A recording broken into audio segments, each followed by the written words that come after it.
Good evening. My name is Vicki Smith, and I am the president of the City School District of Albany's Board of Education. On behalf of the board, I welcome you to our meeting. I am joined in person tonight by member Hassan El-Manyawi, member Ellen Krejci, secretary Dr. Shadar Shatur, and board vice president Ann Savage, member Tabitha Wilson, and member Damaris Mann. I'd also like to say good evening to our board clerk, Ms. Jetta Ray Gale. Been a busy week for us, hasn't it? And also to interim superintendent John Yagelski, assistant superintendent for business and finance, Mr. Joseph Karras. I believe online are also a few people. I'll come back to them in just a second, but I also wanted to recognize our Director of Communications and Operations, Mr. Ron Lesko, is in the house. We have wonderful leaders, principal and AP over from ASH, and they will come on board later to speak to you. I also want to acknowledge Mr. Don Opperman from Facilities in the house, and Mr. Wild. I want to recognize you as well, John Wild from the technology unit there, and Mr. Baker also. Online, I wanted to recognize staff. I know I sometimes just say, hey, good evening, cabinet, but all of them have been, every one of you in this room has been working so hard and always have, but in particular, this has been a lot of work on this budget, and all of you are to be commended for staying focused on that and really helping us get to where we are tonight. And so I'd like to also say thank you, Dr. Cecily Wilson-Turner, our Assistant Superintendent for Elementary Education, Ms. Lori McKenna, Assistant Superintendent for Secondary Education, and I don't know if our Director of Grants is on the line, but Ms. Eileen Leffler, and also Director of Human Resources, Kate Thies. So just again, thank you all very much for all that you do. This meeting is being live streamed, and the instructions to view the meeting are available at albanyschools.org/BOE. All relevant slides and documents will be displayed on the virtual meeting screens, as well as on the screens here in the meeting room. You can access these again at albanyschools.org/BOE so that you can control the slides yourself. Regarding COVID, please note that masks are no longer required, but we do encourage them. We also encourage you to follow basic protocols such as regular hand washing, staying home if you don't feel well, and away from others also if you don't feel well, and obviously testing for COVID as necessary. I know that Mr. Yagelski will report on where we are. It did appear this week that some of those numbers have gone down, but nonetheless, it's getting that crazy kind of weather. We're almost in spring, getting warmer, then we have these chilly days, so things happen. Just a reminder, if you're here to speak in public and you're not sure where to sign up, I would direct you to Ms. Jetta Ray Gale, our board clerk, over to my right. And please feel free to sign up. And with that introduction, we invite those of you who choose to join us as we stand for the Pledge of Allegiance. I pledge allegiance to the flag of the United States of America and to the republic for which it stands, one nation, indivisible, with liberty and justice for all.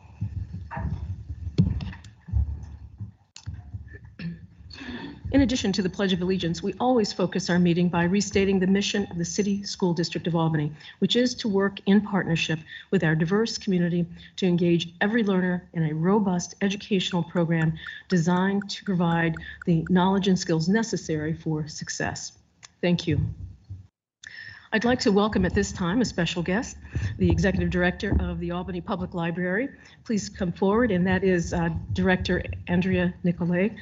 And we thank you for joining us this evening for a brief presentation. And for me, it's my first introduction to you as the new librarian, so welcome aboard. And you are obviously a partner with us, and we feel a partner with you. So again, thank you for your work and your staff as well. Thank you. Well, my thanks to the board for having me this evening. I'm really looking forward to sharing a little bit about the library with you and talking about our future plans. So I'll take you through this as quickly as possible. I know you have a full agenda. So first I'm going to take you through a brief community report, and you can move to the second slide, I guess. I do want to start with a few rebound statistics, as I like to call them, because as you know, we're still coming out of the pandemic, and we're starting to see some nice statistics come through with this rebound. Between our physical and digital circulation, we are almost totally recovered to pre-pandemic numbers. I'm sure many of you are fans of Libby, the Libby app that allows you to download books and audiobooks. And if you don't have Libby, you should really get Libby. We are seeing more visitors than in 2022 than we saw in 2021, obviously, because people are feeling a lot more comfortable in public spaces again. And we also, of course, reopened our North Albany branch, which I'll be speaking about a little bit more later. Our computer and Wi-Fi use is still increasing, slightly over pre-pandemic levels. And our programs attendance is also climbing up because of that sort of renewed comfort with being in public spaces and being together, which is great for story time and sing along. Our room use is also increasing, and a lot of people aren't familiar with the fact that we are totally reopened in terms of our meeting room use. So I would encourage you to spread the word to community groups you might be in touch with. You can reserve a room online, and we also have study rooms available for tutoring and private study, individual study. So let's go to the next slide, 2022 highlights. We reopened the renovated North Albany branch. This was actually one of the first things I got to do as director, which I felt like a little bit of a fraud, because here I was coming in, like month 2, I got to reopen a branch, and it was like, whoo. But we were really happy to reopen at 12% greater size than before, because we were able to renovate and increase the space with the community room and the 2 new study rooms. We also have 2 gender-neutral bathrooms and just brand new collection for the community. So that's been wonderful. We're not seeing as many folks as we would like to see at North Albany. So please encourage people to come to North Albany. We're hoping to add some razzle dazzle in the new year to attract more people to North Albany. So stay tuned for that. We are also, of course, in 2022, happy to, looking back still, happy to see our Keep Albany Connected program, our digital inclusion program made possible by the Friends and Foundation of Albany Public Library, continuing to strengthen, and we're actually about to bring 10 more Albany Housing Authority sites online, which is fantastic, so stay tuned for that news. And finally, I joined the library in 2022. I live in downtown Albany. It's great. I'm right down the street from the Skyway entrance. It's fantastic. And I get to lead this incredibly motivated team of professionals. I did a staff engagement survey as one of my first acts, and we got 73% response from our staff, which was fantastic. And 96% of them responded that they were really, really happy working with their specific team at APL. So we've got a really strong, motivated team to work with, and I couldn't be more delighted and proud of them. Next slide, what's in store for 2023? We have a new strategic plan that was approved by the board just a few months ago. It's a living document. It's going to guide our work for the next few years. We're focusing on employee safety and compensation, recruitment and retention, which are probably familiar themes for lots of groups out there. We are also interested in improving our fiscal and environmental sustainability, and of course, using that diversity, equity, inclusion, and access lens for pretty much everything. It's sort of funny to see that as a separate goal, because it really does inform all of the other goals. Our service adjustments for 2024, we're really looking at patron usage in the branches to determine where we can adjust services to better meet the needs of the community and stay sustainable within our fiscal constraints. We are also looking forward to celebrating our centennial next year, or this coming year, I should say. So save Sunday, May 21st for our kickoff block party at Howe branch. We are also going to be doing a summer reading outdoor party at Delaware in June, and some special local history themed programs that we're really looking forward to as well. And now we'll get to the budget slide, the slide that everyone's been waiting for. So the board approved our 2023-2024 budget request on March 14th. The proposed budget is an increase of 4.58% over the current year's tax levy, which I understand is a number that people aren't used to seeing as a number that falls under the tax cap, but it does for various reasons, including the fact that we didn't go for an increase for several years over the last decade. So I realize that it is an unusual number for people to see, but it is essential in order to ensure our future fiscal sustainability. We have been hit by rising costs in almost every facet of our organization, most notably utilities costs and our New York State retirement contribution, and just general compensation and benefits. We're also renegotiating our contract, so we have some increases that we can't anticipate at this time because those contract negotiations are about to be underway. So in order to really put us in good stead and set us up for a stronger position in years to come, we need to go for this increase. We've actually been losing money in the last couple of years. So we're accustomed to being able to return funds to our general fund, to our fund balance, but that hasn't been the case for the last couple of years, which is a dangerous trend for any organization. The years that we didn't ask for an increase were 2013, 14, 19, 20, and 21. And that actually means that the overall increase averages out to about 1% per year for the library. Next slide. Finally, I just want to thank you. I know that we are a school district public library. We're very grateful to the city school district for everything that goes into conducting the voting process for the city. And I also want to note that there is no trustee election this year, as all of our board members are midterm. And finally is a slide with, get to see my mug again. And there's my contact information. If you have any further questions, I invite you to call me, email me. I'm very reachable. So thank you so much for your time, and have a great. Any questions? Thank you. Thank you so much for being here. And questions, Ms. Savage? I was just going to ask if you could state out loud what it said in the slide, which I think is a really important number for people to hear, the average dollar amount of that 4.58%, because it sounds like such a high percent, but the impact, because your library taxes are such a small portion of your tax bill, is pretty nominal. Yes, so the increase for a home assessed at $150,000 would be about $11.16 in library taxes over last year. So thank you. $11 per year. So you get an annual bill, it's $11 higher than it was last year. Okay. Mm-hmm. Colleagues, anything else? Yes, Dr. Shatur. I just want to say that my family and my kids have used the library a lot. So thank you for everything that you do for the community. What I would like to see is a mobile van that goes around neighborhoods where, because a lot of people don't have transportation.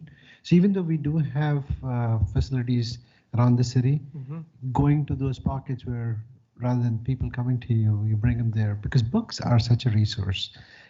You give a kid a book and you've set them for life. So thank you for that. I understand that we did have a bookmobile at one time, and it's a very popular service in a lot of communities, so we'll look at it for sure. Ms. Wilson. I want to echo my colleague's sentiment and say thank you so much. I have yet to meet you in person, but your impact has already been felt with so many community partners who's partnered with the library.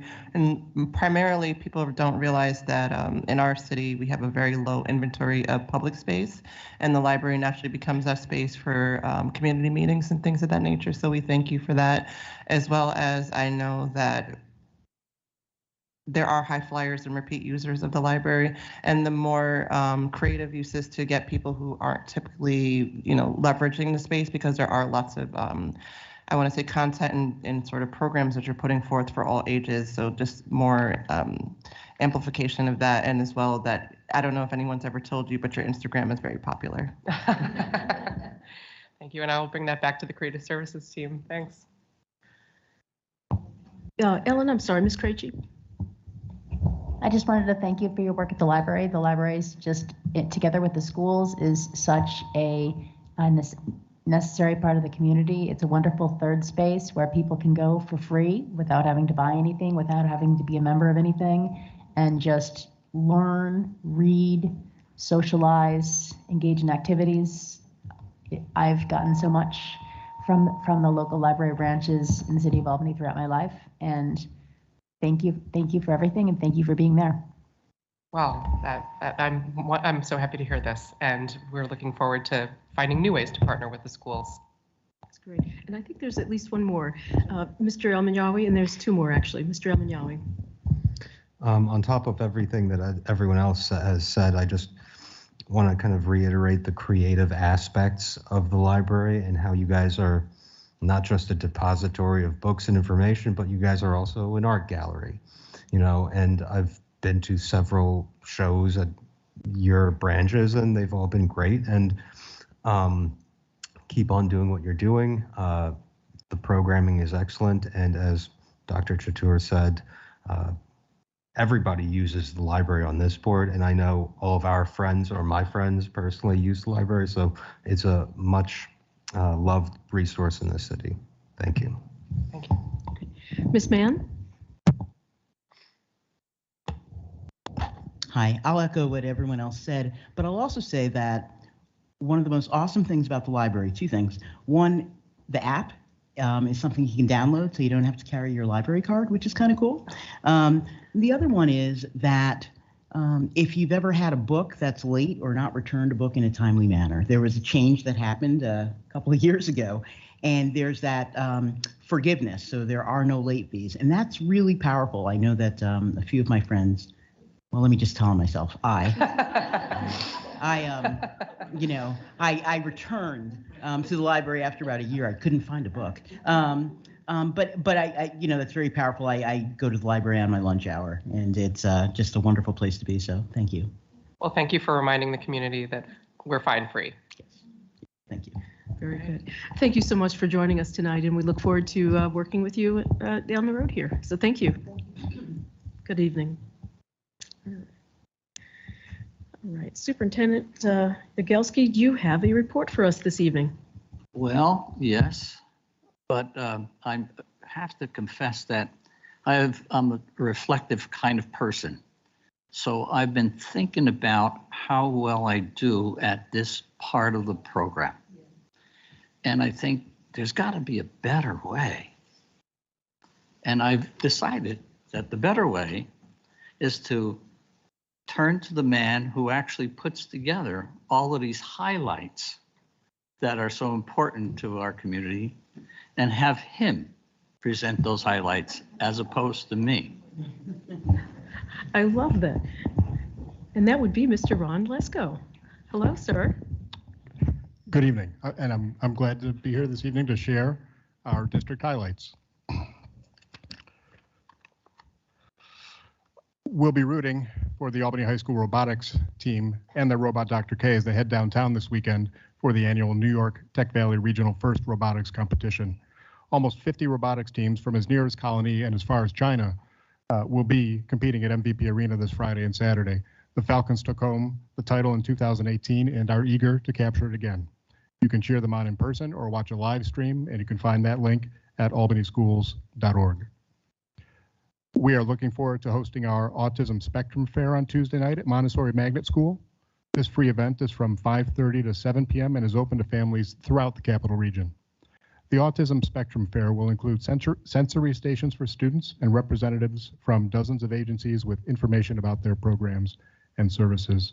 There also will be raffles and refreshments, and our transportation department will provide free bus service for district students and families. The event is sponsored by Montessori and our district-wide programs for students on the autism spectrum. We are fortunate to have an exceptional music program in our school district, and we would like to take a moment to recognize two of our talented graduates who are continuing to dazzle audiences with their abilities. On Saturday, Ellie Solstrich, class of 2019, will play French horn, and Amelia Colafatti, class of 2020, will play violin in a chamber group performing a world premiere at Tufts University in Boston. There'll be a lot of that coming up. The work they will perform, entitled Grief, also was composed by another former Albany High student, Hunter Harville Moxley. The piece represents Hunter's master's thesis. His work is based on psychologist Elizabeth Kubler-Ross's 5 stages of grief. Speaking of our talented music students, we enjoyed our second All-City concert of the month Wednesday night with the chorus performance at Albany High. Our All-City band students also performed last week, and we are looking forward to the rescheduled All-City Strings concert on Tuesday at William S. Ackett Middle School beginning at 6:30 p.m. Each concert features an elementary, middle, and high school ensemble, and it is always a great joy to listen to our students' performances. We also have had quite a few successes to celebrate recently by students in our exceptional art programs. Works created by 8 Albany High School students are on display through April 22nd at the Albany Center Gallery. The collection is part of the 24th Annual High School Regional Juried Exhibition, which features more than 100 pieces created by students from 25 high schools around the Capital Region.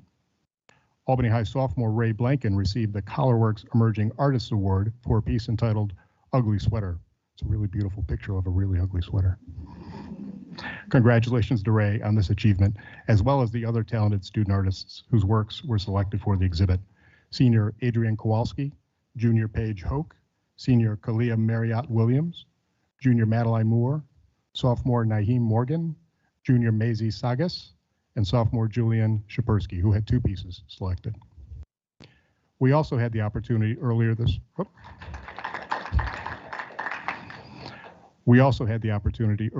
month to enjoy artistic creations by hundreds of our elementary and middle school students at the 14th annual K-8 Art Exhibition at the Empire State Plaza Concourse.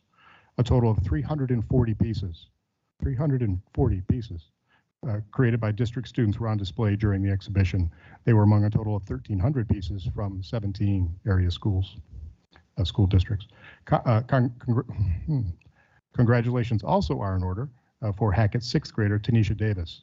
Her acrylic painting, Canyon Horse, received 3rd place recognition recently at the Saratoga National Museum of Racing and Hall of Fame's annual Student Art Exhibition. Tanisha's artwork was on display along with more than 30 other submissions from students throughout the Capital Region.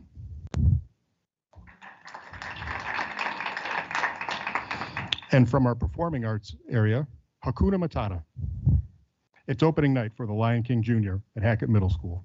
More than 50 students from the City School District of Albany and area schools make up the cast of the beloved Disney show, which is presented by Fallen Chandelier Productions. There will be performances tonight, Friday, and Saturday at 7 p.m. Tickets are $10 for general admission and $5 for children age 5 and under. We wish all of our talented performers the best in their second show of the year.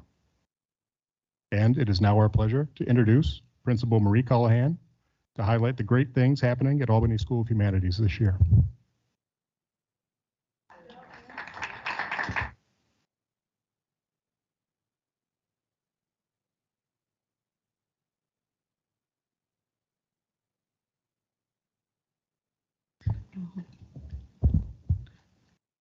Good evening, Board of Education, Interim Superintendent Mr. Yagelski, and fellow cabinet members.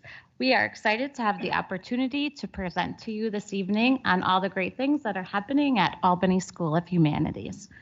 So as President Smith started this evening with the district vision, mission, and goals, we are going to jump right into our school vision, mission, and goals. And so this is our new mission that we had worked on last year and we talked to you about at the time, that at Albany School of Humanities, we will educate, engage, and enrich everyone every day. And our school goals align right to our district goals of increasing student achievement, safe, healthy environment, standards-based instruction, culturally responsive teaching, and our homeschool partnership. And if you didn't know, I am the principal, Marie Callahan, and this is my 6th year at Ash.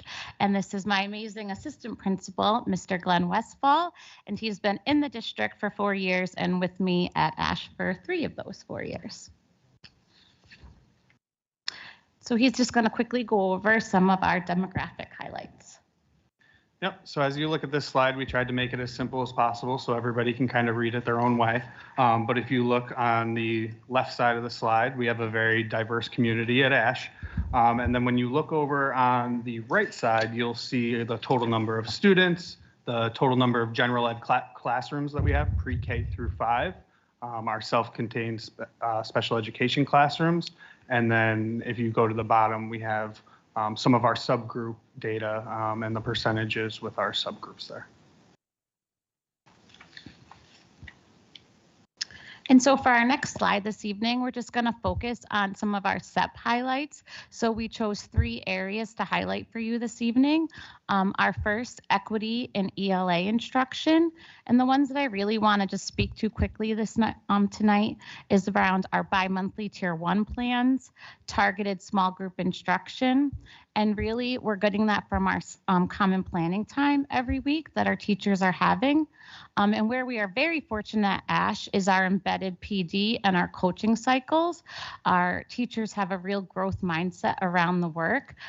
Currently, our coaches are out of the building for ASH on a maternity leave. And so our coaches were invited to go to New Scotland this week to still be part of a math studio. And some teachers from another building in the district came over to ASH to spend time observing. So continuing that partnership now beyond the 4 walls of our building is really what's happening from all of this coaching PD and our embedded opportunities that we're giving teachers during the school day. Next is just our math model that we've been really focused on for the last 2 years, and we've been able to highlight for you. And so it is a 3-year plan, and so we have done the launch. And this year, we're really focused on the explore part of the lesson. And then next year, our goal is to focus really on that debrief part of the lesson. And so we can see the effects of it happening during math core and also during our math RTI groups, where students are really in groups based on their data that you'll see on a couple slides is really looking strong from our math unit assessments. And lastly, around math, we just wanted to talk quickly about our math teaching practices. We know that at this point, we really need to focus on like the content and that pedagogical part of teaching, and so that our teachers are really focused on moving our kids that are on and above grade level. And so 15 of them volunteered for a math book study led by our coach this year to really dive into those 6 mathematical practices. And last, and certainly not least, is our work around our ruler program. And so as a building, we've been really focused on creating classroom and school-wide charters. And so how kids want to feel when they walk in the building, and they're posted all over our school. But what we love about them is that the students created them, and it's their voice that you see with all of those classroom charters. And we've done a lot of work around the explicit instruction around the 4 anchors of ruler, which really focuses on that mood meter piece and really that metacognition around like, how are you feeling? Why are you feeling that way? And what can we do to move you from that feeling? Next, I just highlighted a couple academic highlights, and I just really wanted to focus on our building as a whole, because that's what we've been really doing this year as a school, is shifting our mindset that I'm a 3rd grade teacher and these are my 21 3rd grade students, to really that every student in our building belongs to each and every one of us, pre-K through 5. And so what we're really focused on here is that 50% of our ASH students in math and ELA met their projected growth on the winter NWA assessment. 50% of our students in math and ELA met or exceeded their grade level RIT scores on the winter NWA assessment. And all grade levels scored higher than 55% on the winter Easy CBM assessment.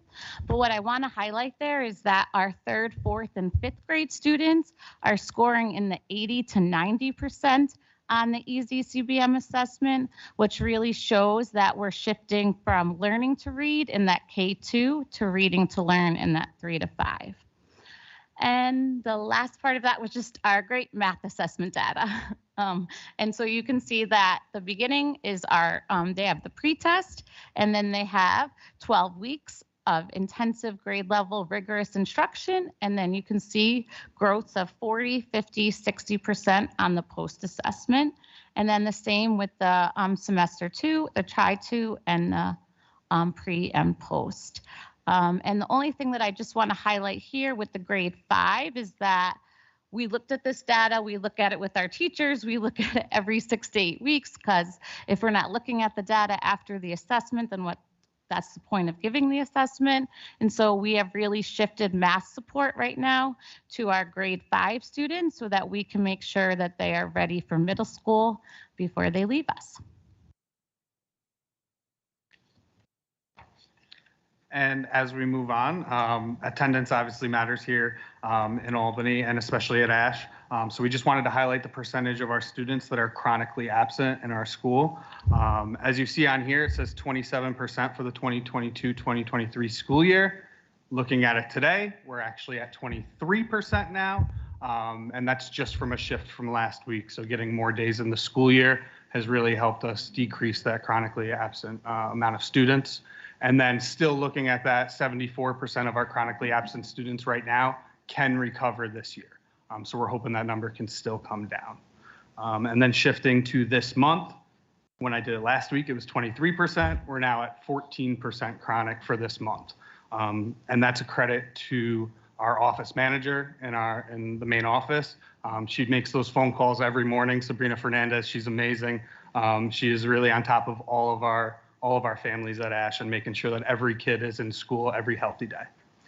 And then also to achieve this, this month, March Madness, basketball is obviously going on. So we have a March Madness attendance challenge in our school where we make a bracket and each classroom competes with each other each week, depending on how many students are absent in their classroom. They get a certain amount of points and then they move on. We're in our Final Four right now. And then at the end of next week, we'll have our winner who will be celebrating with a pizza party in their classroom. And then all year long, we've had attendance roar tickets. We use our roar tickets every day at Ash. So students can go and, buy some things at our school store. Our attendance roar tickets are worth more. If you're there every day during the week, you get an attendance roar ticket, which is worth 5 roar tickets. And then last week we had 20% of our students which were chronically absent, but I just wanted to highlight that 70% of our students have improved or had 100% attendance in the past 2 months. And with the numbers that we're seeing now, we're hoping that that trend is going to continue. So as we move on to the next slides, we really wanted to highlight our magnet programs. Before COVID and even ever since, we've made really great gains in our instructional growth. But we wanted to utilize the people that were under our roof and in our building and really grow our magnet programs throughout the school. So this year we started a magnet common planning time. Just like our grade levels have common planning time, now our encore teachers have their common planning time where they can really work on enrichment programs for all of our students throughout the week, throughout the month, and throughout the year. So as you see on this one, art and music collaborative project towards the beginning of the year. This was on identity, and that was the magnet theme for the first trimester. The second trimester was courage, and then the third trimester magnet theme is family and friendship. And then as we keep going through these slides, you're going to see a lot of pictures and a lot of the things that are going on a daily basis at Ash. We had fashion enrichment where they created a Black Widow spider dress. We had our October enrichment where classroom community fall wreaths, and they made these in art enrichment, and then they were throughout the whole building in every classroom. And then the community gives so much to us, so we also try to give back to our community, and we joined in on the Albany Lantern Parade, which we try to do every year. And the lantern that they made this year is really cool. It's like a ceramic 3D model of a dragon and had the lights inside of it. And as you see, we get a lot of participation from our students going out to the Albany Lantern Parade, which is awesome.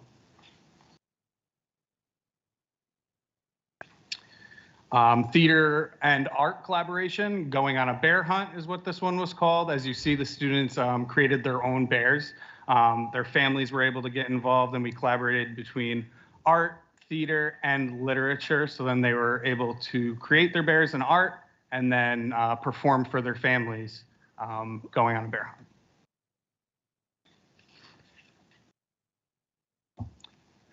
And then every month we had more art enrichment. As you see, the snowman crafts that were done in classrooms during art enrichment. And then we also, every year during Black History Month, they do powerful portraits of inspirational Black people in our community, or famous. As you see, Chadwick Boseman is on here, the late Chadwick Boseman, Steph Curry. And these are throughout our art hallway. They're really amazing. Each class kind of does like a section of it. So the students do a section of it, and then it comes together as a collaboration with the class.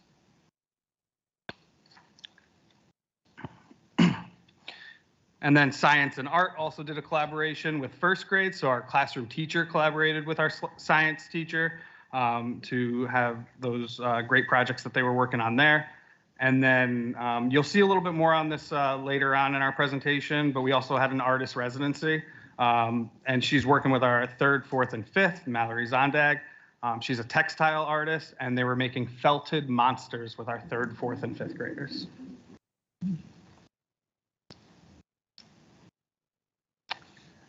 And then this one just happened a couple weeks ago. Harriet on the Go came in and performed for our 3rd through 5th grade students. Thank you to our PTA. They were amazing and helped us out to make this happen, along with our theater teacher, Miss Mayorella.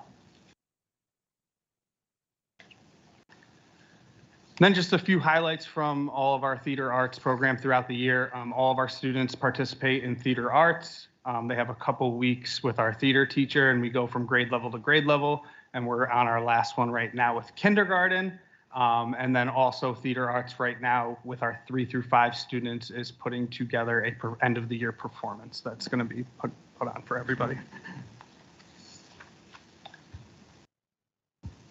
And then band and orchestra highlights. 50% of our ASH students in grades 3 through 5 do play an instrument, which is amazing.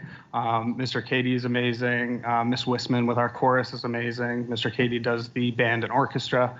And then all of our 3rd grade students participate in instrumental exploration at the beginning of the year, so they can figure out what instrument they would like to participate in, and then they start their lessons halfway through the year. And so the next slide is just about challenges and next steps. And so we give this a lot of thought. And so a challenge for us after reflecting on up till March of the school year is really about consolidating our committees to focus on common outcomes. And so we are very fortunate at ASH. 80% of the staff at Albany School of Humanities have been with me all 6 years. And so at this point, 9 out of the 11 committees are teacher facilitated, and we go as participants and members. And so doing that this year really gave us the opportunity to see common themes and threads that were happening in different meetings.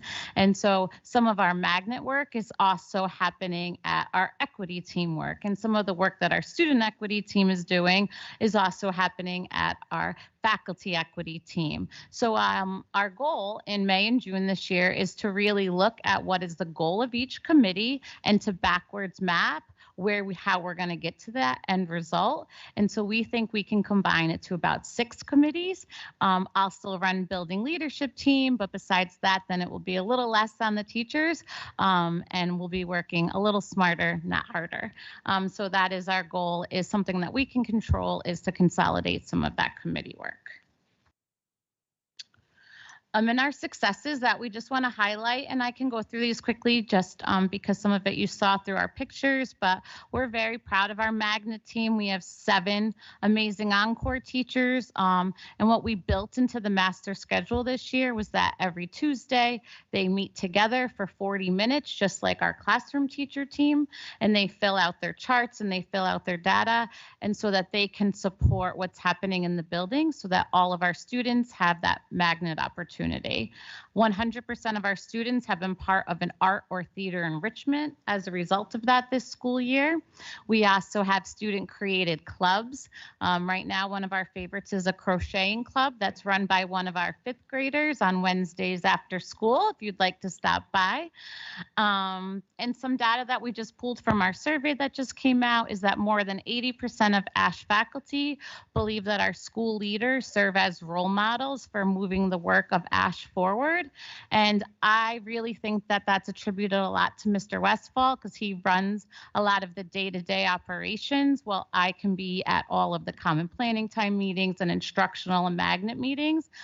So I thank him for that work. We have a very active and involved PTA. I hope you got from our message tonight about a data-driven culture. This master schedule has become my best friend. Usually it's something you work on in the summer and you kind of put it out in September. We have updated our master schedule based on student data every 6 to 8 weeks this year. And so people move where they're needed in the building. And so me and the master schedule are tight. And almost 90% of our students feel that their teachers ask questions that make them think. And that was our goal for this year, is to really be increasing student voice. Like she just said, we're really trying to increase our student voice. So our student equity team really leads the charge in our No Place for Hate activities this year. They were able to come up with how we were going to deliver the pledge to each classroom. And that's our 4th and 5th grade students that are on that committee. They went into every classroom and explained the pledge and explained what No Place for Hate was. They came up with the activities that we did. We did an IM project that they did in art class.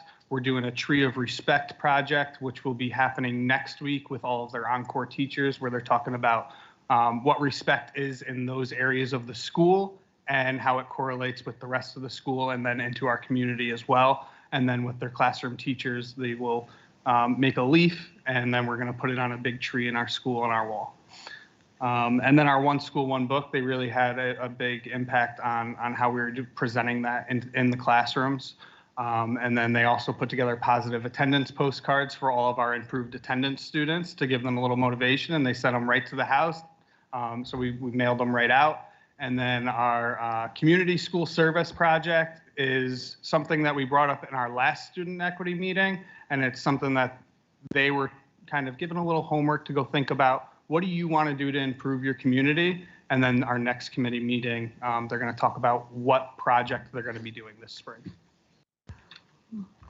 And so what you'll see on that video as our last piece tonight is we were very fortunate. We emailed Jake Plank and said, hey, can you come do a video on our magnet program? And he's like, yeah, sure, I'm available next Tuesday. And so what I really want to just highlight is the difference between where we were 3 to 4 years ago, where he can come any day of the week. So we told him, yeah, come that Tuesday, and whatever you see is what you will be presented with tonight. So this is just a normal Tuesday at Ash. The project that we're doing is a felting project, and I really enjoy it because I've never worked with stuff like this, and it comes out in different sorts of way, and I really like it because it's something new and different. So the 3rd through 5th graders have been working with an artist in residency. Her name is Mallory Zondag. She's a professional textile artist, and she has been working with the 5th grade to make a large community based project that's inspired by a forest ecosystem. And then the 3rd and 4th graders have been working with her to make their own felted 3D monsters. So whenever we do a big project like this, we mostly put it in art museums, or we put it in like a part of the school that will be mostly shown and known.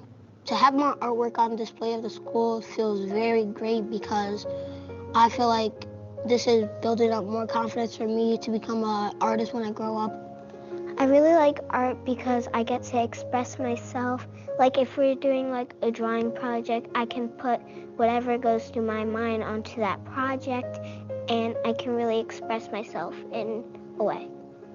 What I like about art is there's like unlimited possibilities of what you can do with it. You can make almost anything if you have the right materials. A lot of the art projects we do are very flexible. Like we'll say if our art project is to make a stuffed animal, we can make any kind of stuffed animal. So the incorporation of this project, I think, is really important and kind of highlighting what we really do best here at the School of Humanities. We are bringing in people from the community to work with the students. We are having them work as a community, making pieces that will be displayed together. We are showing them that being an artist is a viable option as something if they'd like to pursue it. And we're just exposing them to different things. I think that's something that will set us apart from maybe other schools, is we're like showing them, you know, like it's not just about painting and drawing. There's a million different applications to being an artist. The school helps me be creative because the teachers here at Ash are always encouraging us and to try our best. And art helps me develop my soon-to-be career because I really want to become an artist when I'm older.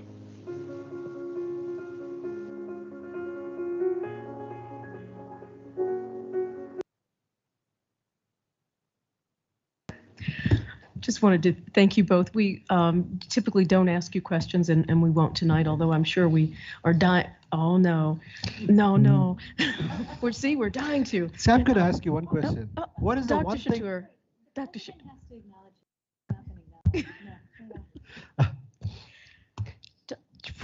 May I please?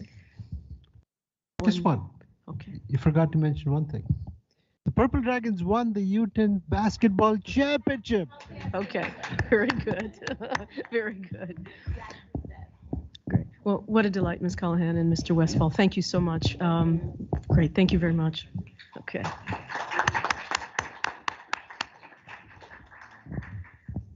And Mr. Yagelski, I believe you are, yes, you are continuing on with your update, district update.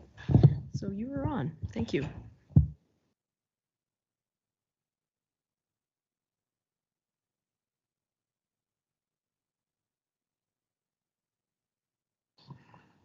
We start when we put the microphone on and invited up a very special individual to join us in this part of the program. And we all know what a good job he's going to do in presenting some of this stuff, and I appreciate he's here. And we all know also that we're going to be losing him, and we all happy for you, but sad that you're leaving. You've been really an outstanding contributor to this district and a wonderful man.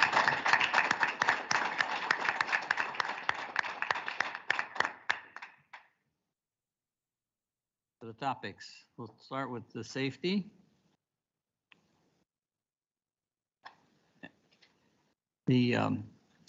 Today, Albany High was one of a numerous Capital Region schools affected by a telephone hoax.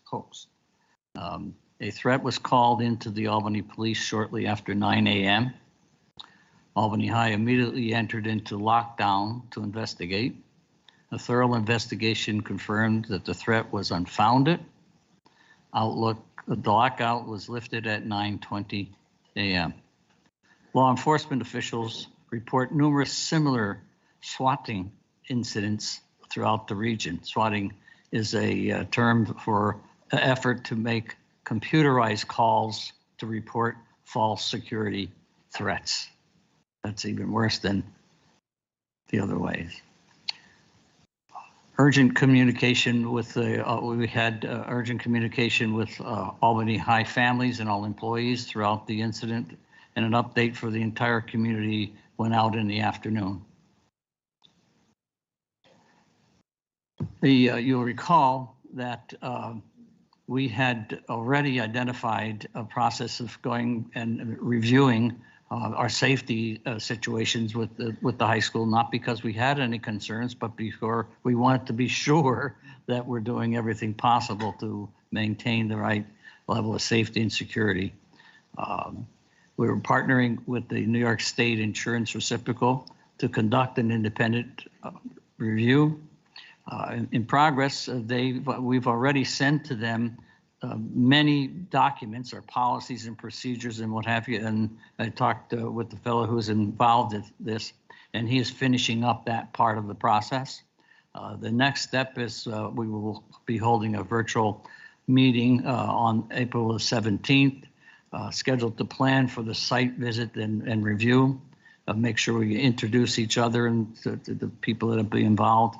And the actual site review will begin on April the 25th. And we'll report back later this spring with all the findings and any recommendations we may receive. And for now, here's, I can't say Johnny. No. Good evening, thank you. So we are now official when it comes to 22-23 accountability status. And if you recall, we were on pause for a few years. So this year is considered a reboot, if you will. And we were made aware of our preliminary status about 3 weeks ago. Those designations now have become official, and we are obligated to publicly make our community aware of those outcomes. And so as we stand right now, we are identified as a district, and all of our schools have a designation based on a modified version of what the formula has been for applying designations. And I have just some bullets of note here that I do want to make sure you and the community are aware of. The two of the primary drivers of the previous designation calculations have been excluded this year, that being the growth data because of unreliable data due to COVID outcomes, and also the CCR, or college career civic readiness, which is a high school metric. Also, for 22-23, no new schools could be identified as receivership schools, nor could any current receivership schools exit that status. And every district was afforded the opportunity to appeal. We, however, found no calculative abnormalities, nor were there any extenuating circumstances that would have impacted our designations. So taking a look now at the official status, I'll start with our district, and you'll see there is no change there. We remain a target district. That is due to having schools in status or because of particular groups within our all students population. And if you look at this table in the elementary section, you'll start to notice some color coding. So where you see white behind a cell, that means there's been no change. I will, however, note a label change and not a level change. So the good standing's gone to LSI, which is just local oversight, basically an improvement status. In the elementary realm, though, we did have 3 schools have a downgrade in status, moving to CSI, which is that comprehensive support status, and that is due to the all students outcomes. We did have a couple of schools move up, excuse me, exiting either the ATSI or the CSI status, which of course is good news. In the middle school, we see a similar outcome for North Albany, which did move into CSI status, and the high school has remained LSI or good standing. And anyone who's interested in learning more about the outcomes or the accountability system as a whole can reference that link that's on the previous slide. So on to assessment. And as mentioned, I think in a previous update by the superintendent, we have ELA exams beginning when we return from break. We are in a mixed mode environment this year, meaning we have some paper-based administration of ELA and also some CBT or computer-based testing. So for the traditional paper-based, we'll be using the traditional first 2 days of that testing window, so April 19th and 20th. Those CBT schools will be able to make use of flexible scheduling that meets their needs. So buildings that are part of the computer-based testing group this year should expect to receive, those families should expect to receive communication from the buildings regarding those schedules. And again, this is all part of the transition at the state level to full-blown CBT, which will be officially complete in 25-26 for all 3 through 8 grades. And a reminder, math then begins in May, and we are, as a district, continuing to participate all paper-based. Thank you very much. School calendar. After the use of our final snow or emergency day on the 14th of March, we had to make the following changes to our calendar to make sure we meet the 180-day requirement. And what we're planning to do is to change the April 7th day, Friday, the April 7th day, which was a regularly scheduled day, to a PD day for employees, and then use the May 16th day, which happens to be the budget vote day too, for the full attempt to honor the regular school day. That gets us where we need to be with 180. A number of people have asked the question about the declaration that the governor made and a lot of local officials did, thinking that that would ultimately we would be okay with that. The fact of the matter is the way in which that operates, we really submit at the end of the year our attendance, and the state looks at it at that time. And one of the criteria they look at is, was there any time during from the last null day to the end, was there any way of making up a day? Sitting in the middle of May is really that day. And frankly, we really needed to do that to make it happen. The penalty for not making the 180 days, in our case, is about $600,000. That's a pretty steep price for that. And also a reminder that the following days in May will be regular school days due to the first two snow days that we had set aside. That is the Friday the 26th and Tuesday, May the 30th. So we'll be squared away from there, and certainly hoping we don't see any more snow. We've had enough this year. Okay. Health and wellness update. It's good to see here on March the COVID cases are down compared to the previous months, and let's hope it stays that way. And we continue to communicate with our employees and families and weekly on that, so everybody's sensitive to it. And on the last slide, I think we keep preaching what is on there in terms of health and wellness to avoid that, to do all the right things to keep it away from all of us. So, and I think that may be all I have. Great. And it was a really special one having our friend out here, wasn't it? Yes, absolutely. And you have a lot of information that you shared out here, and I want to give the board opportunity to ask some questions if you have any. And I think in this instance, can we go back to the beginning? Is that okay? Is your question pertaining to any of the beginning questions? Ms. Regale, are you in control of those? Thank you. Yeah. Oh, I didn't know who was in control of the slides. Oh, I'm sorry, Mr. Karras. Excuse me. So, Mr. Karras, if we could go to the beginning of the first content there. Yes, for district update. Mm-hmm. Okay. All right. I do believe first up was our safety and security updates. Any questions here for the group? Oh, I'm sorry. Ms. Damaris, do you have a question here on this one? I do. Oh, okay. Yes, please proceed. So, I mean, I'll start with a statement that I'm very appreciative that we all acknowledged the event that occurred today, and thank God it didn't. It wasn't real, but certainly I know that myself and my colleagues received a lot of texts throughout the day from parents and very concerned, and so I just wanted to thank you for acknowledging that, and I just want to thank goodness no one was harmed. And I look forward to the update from our insurance company. That's going to be that's an opportunity. Yep.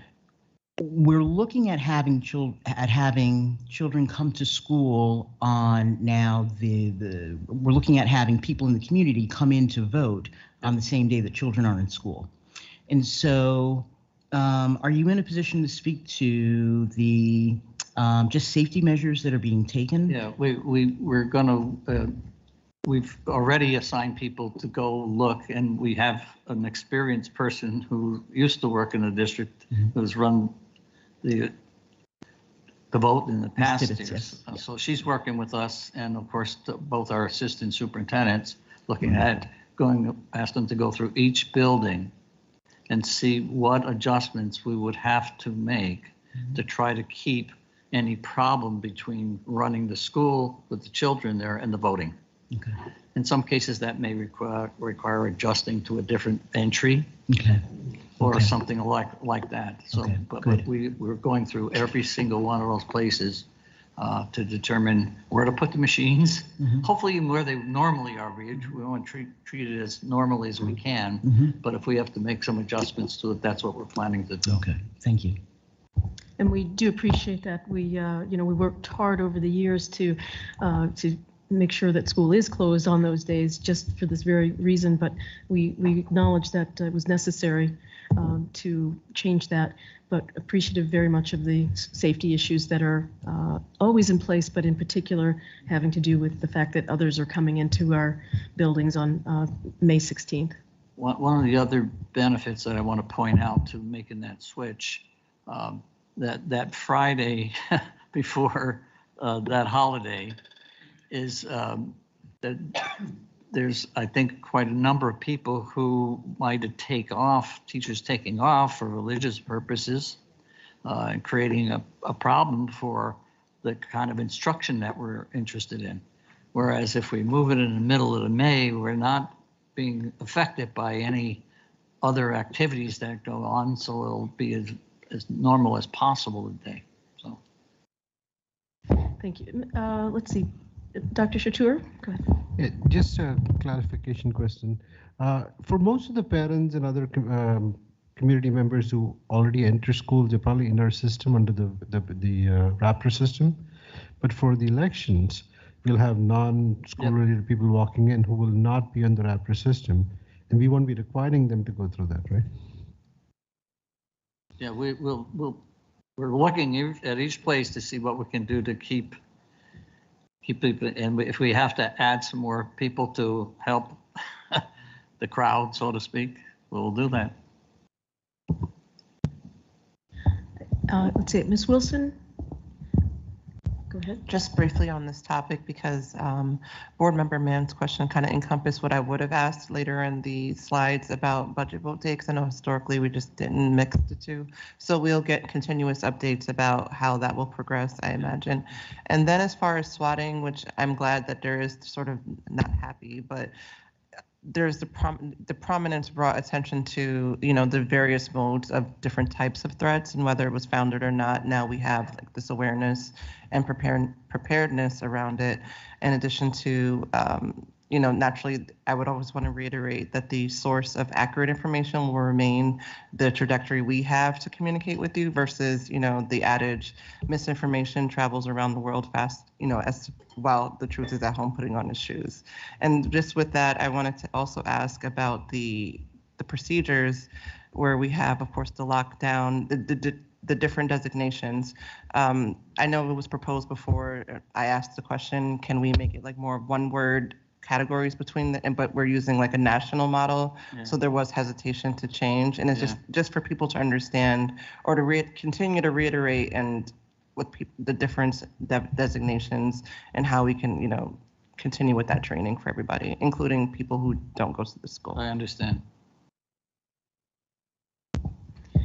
Ms. Savage?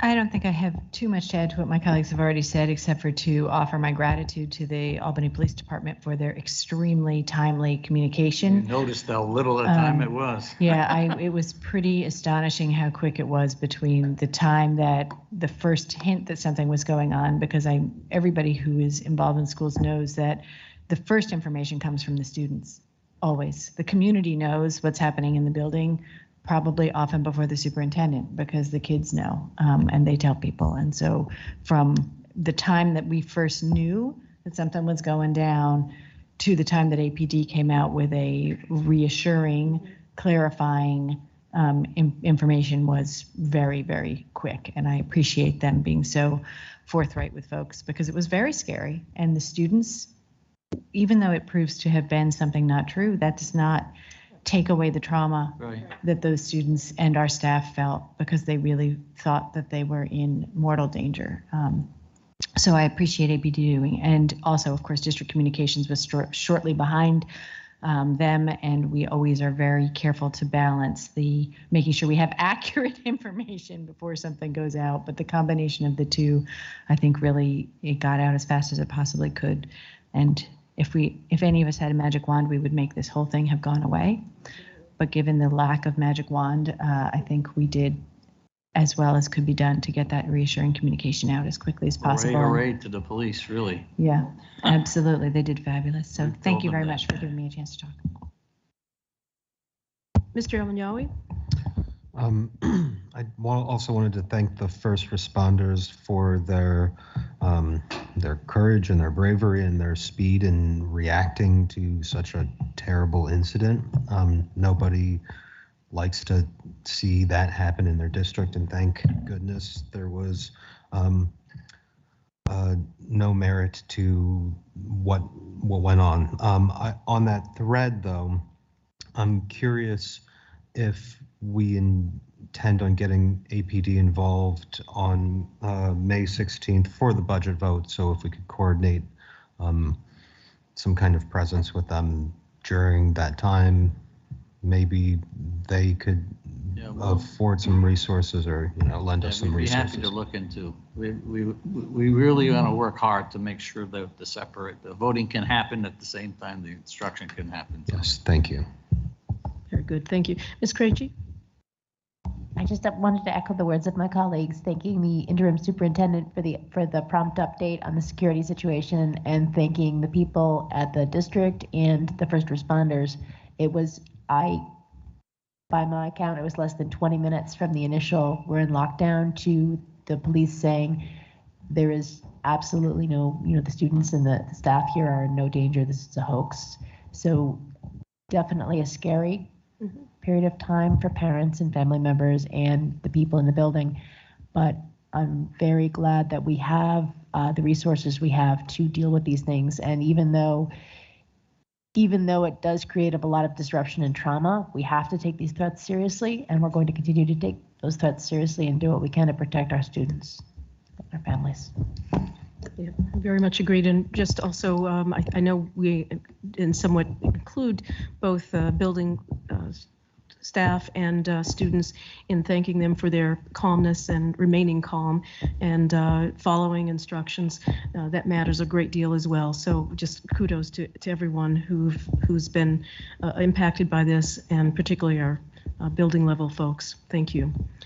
Okay, I think Mr. Karras, would you advance to the next slide, please? Oops. Okay. Okay. Well, I want to make sure that, thank you for holding right here. Anything else here? Okay. All right. Yes, sir. Please proceed. Any questions or items on accountability status information?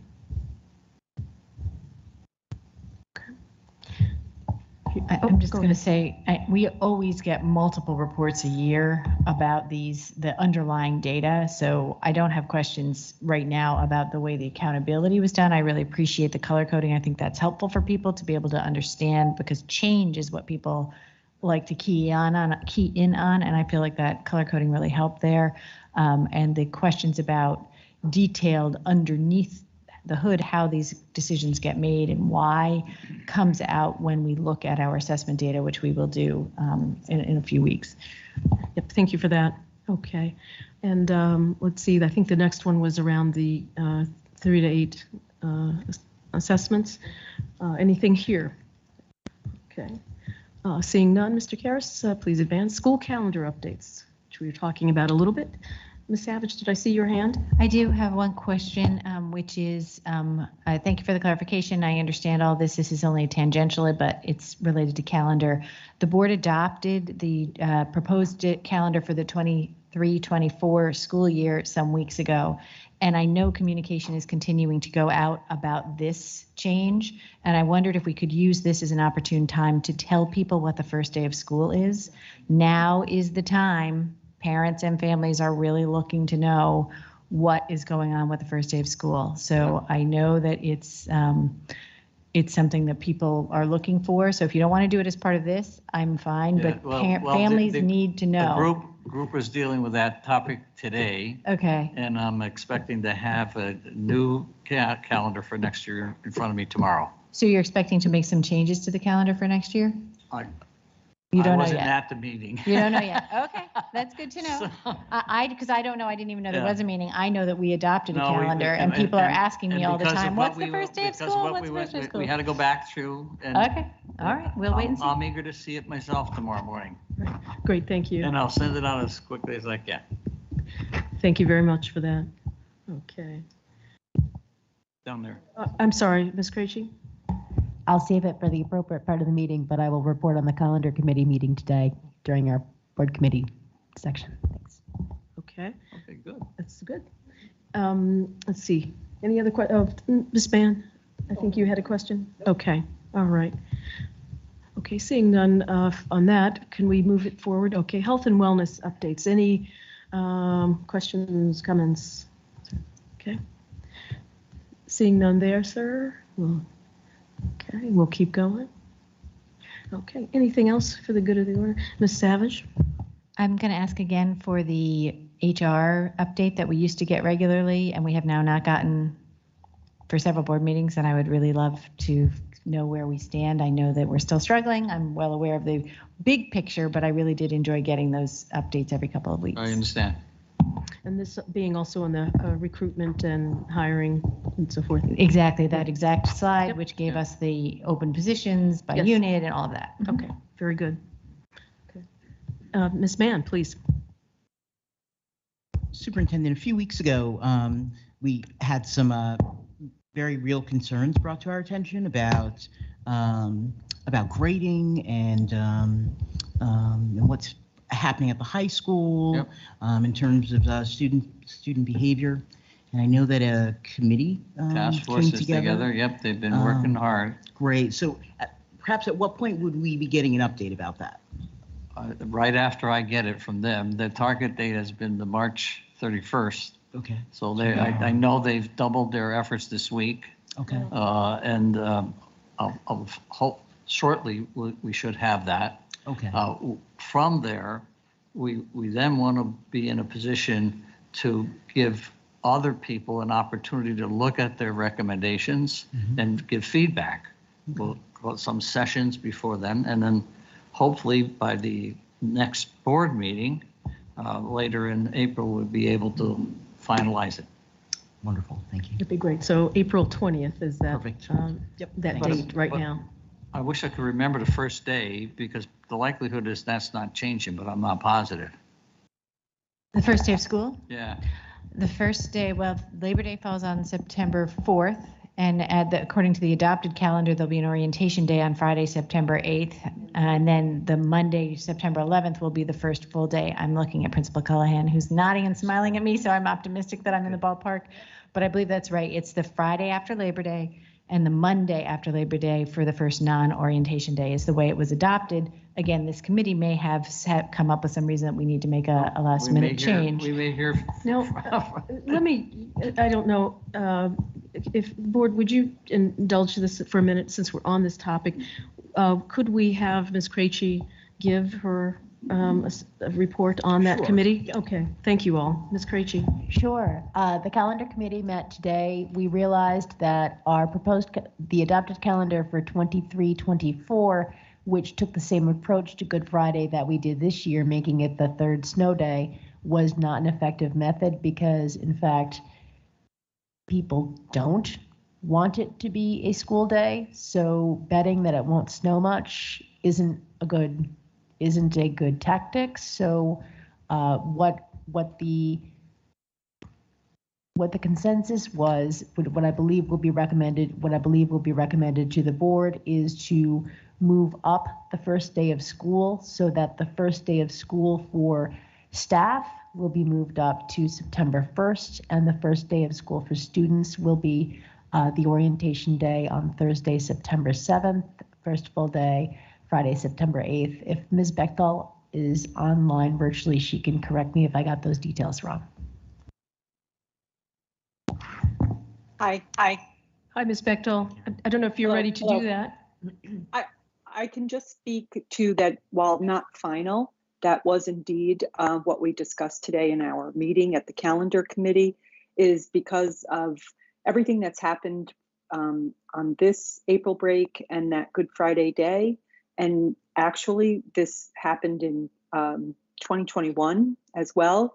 We didn't notice that impact so much because we were in the midst of COVID, but we made a change at that time as well.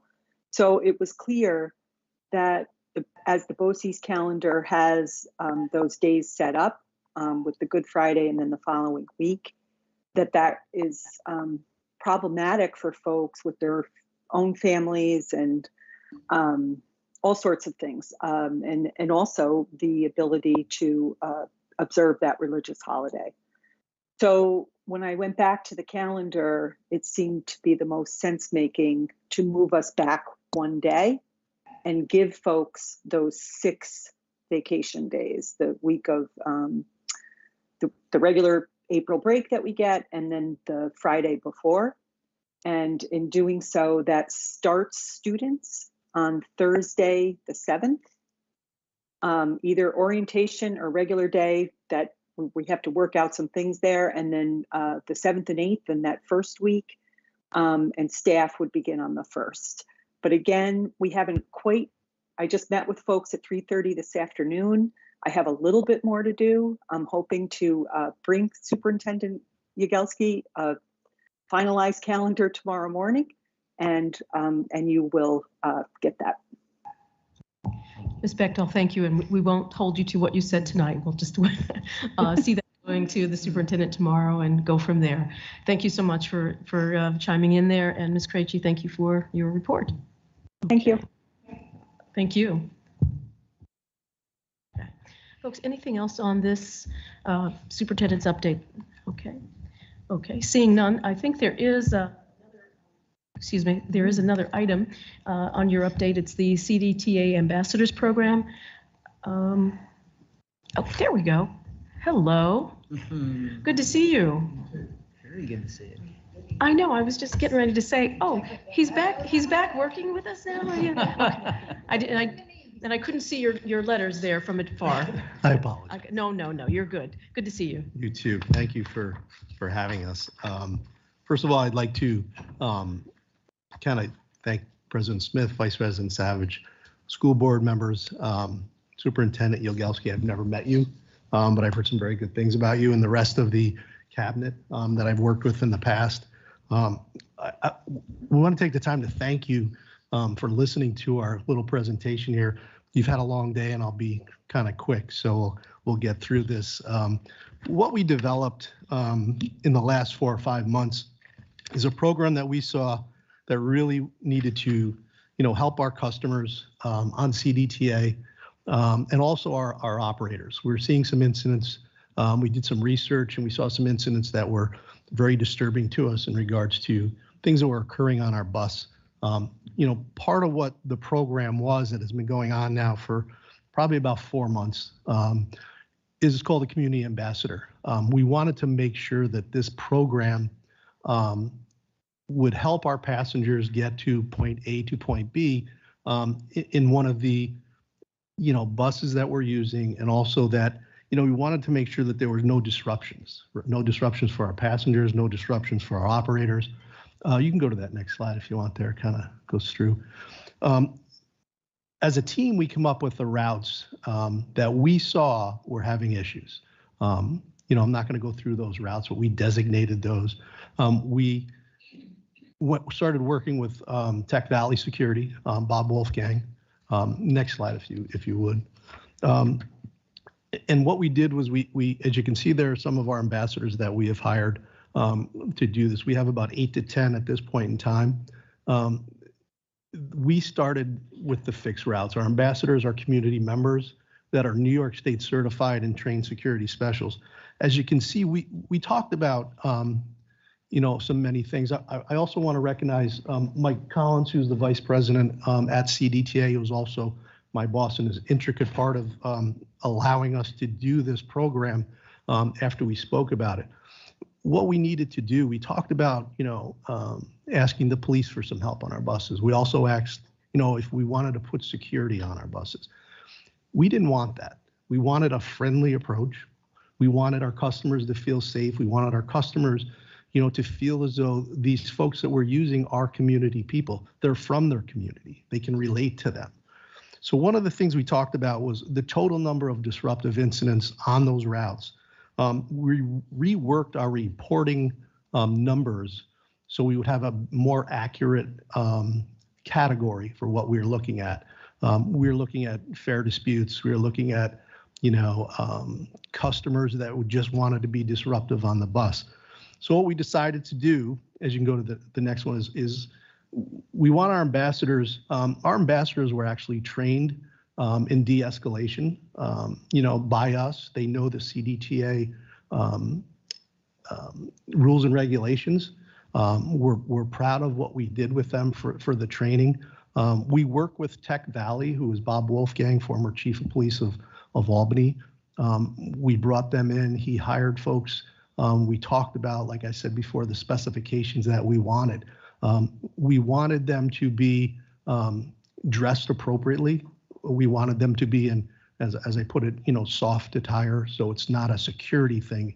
Their outfits say community ambassadors. They work for CDTA, so we wanted them to, be able to get on the bus at 6 in the morning, ride with our passengers, and if the passengers had issues in regards to finding out what route they were supposed to be on, hey, how do I use a navigation card? So we talked about what we could do for the school district, because we were seeing some reports from certain schools and our school trippers that were an issue.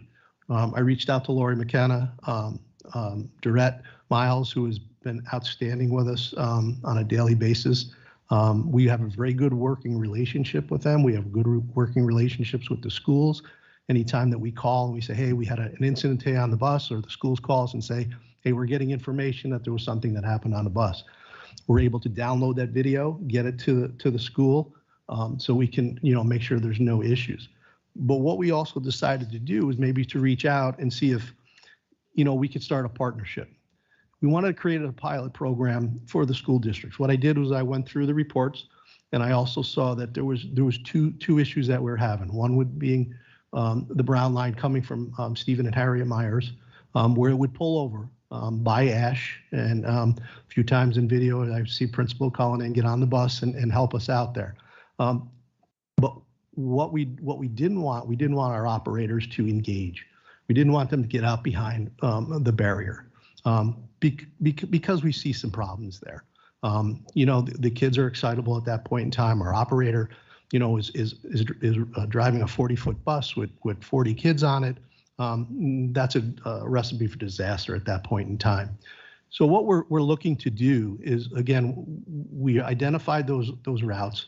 We would like a parent ambassador with a hall monitor, homeschool coordinator, or possibly an assistant principal on those routes. And it would only be from the start of that route to the end of that route. But we want to see the face of the school district on there because it's familiarity for the students. They're going to know somebody.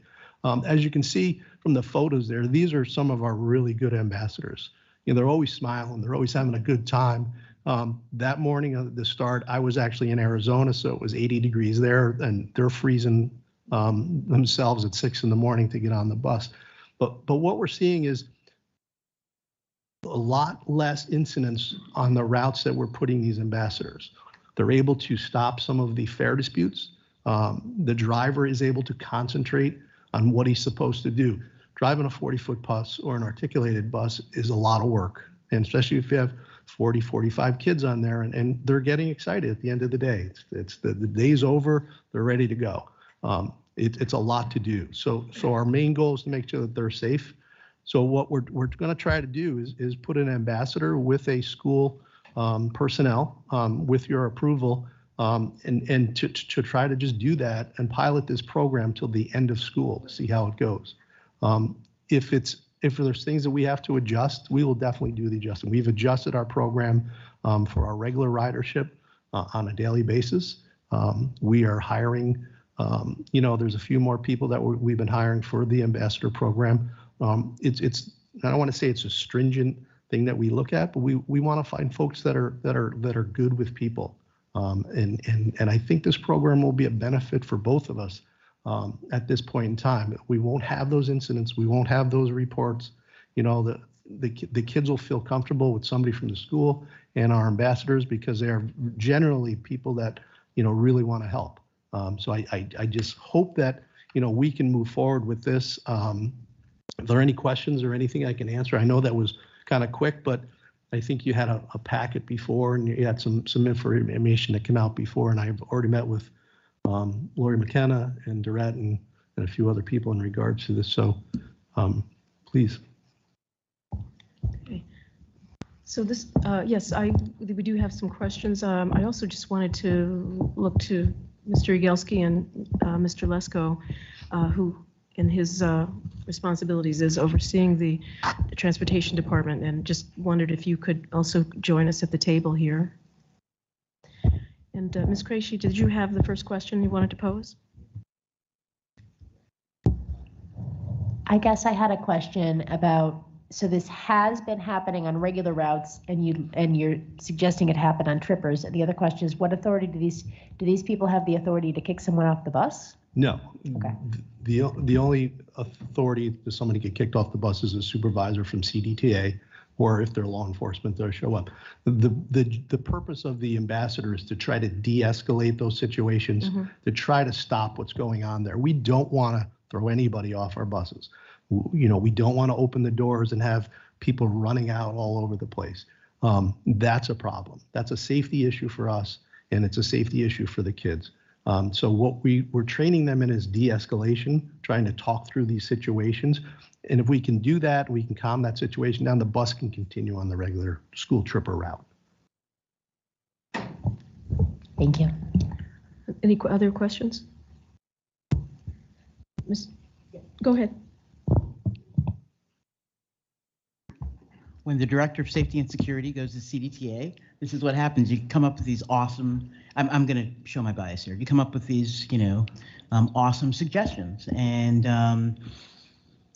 I like the response of, we don't want our first, thing to be, if we have something going on the bus, to be the police. That in some instances, that's a waste of resources and could be quite harsh. And I appreciate that. And I think that certainly it's a much better idea than having the bus driver leave or get up from behind the wheel, right? But I also, especially if you have credible, and I was talking to Ms. Wilson, we're trying to figure out the word. I think it's credible witnesses. If you have individuals that come from the community that are, they're on the bus, that, engaging with young people, that's very, that could be a very powerful thing. So. After we get our daily report from Tech Valley in regards to the routes that the regular routes that they're riding, and it's very positive. We're seeing that the individuals that are on the routes want to know about the program.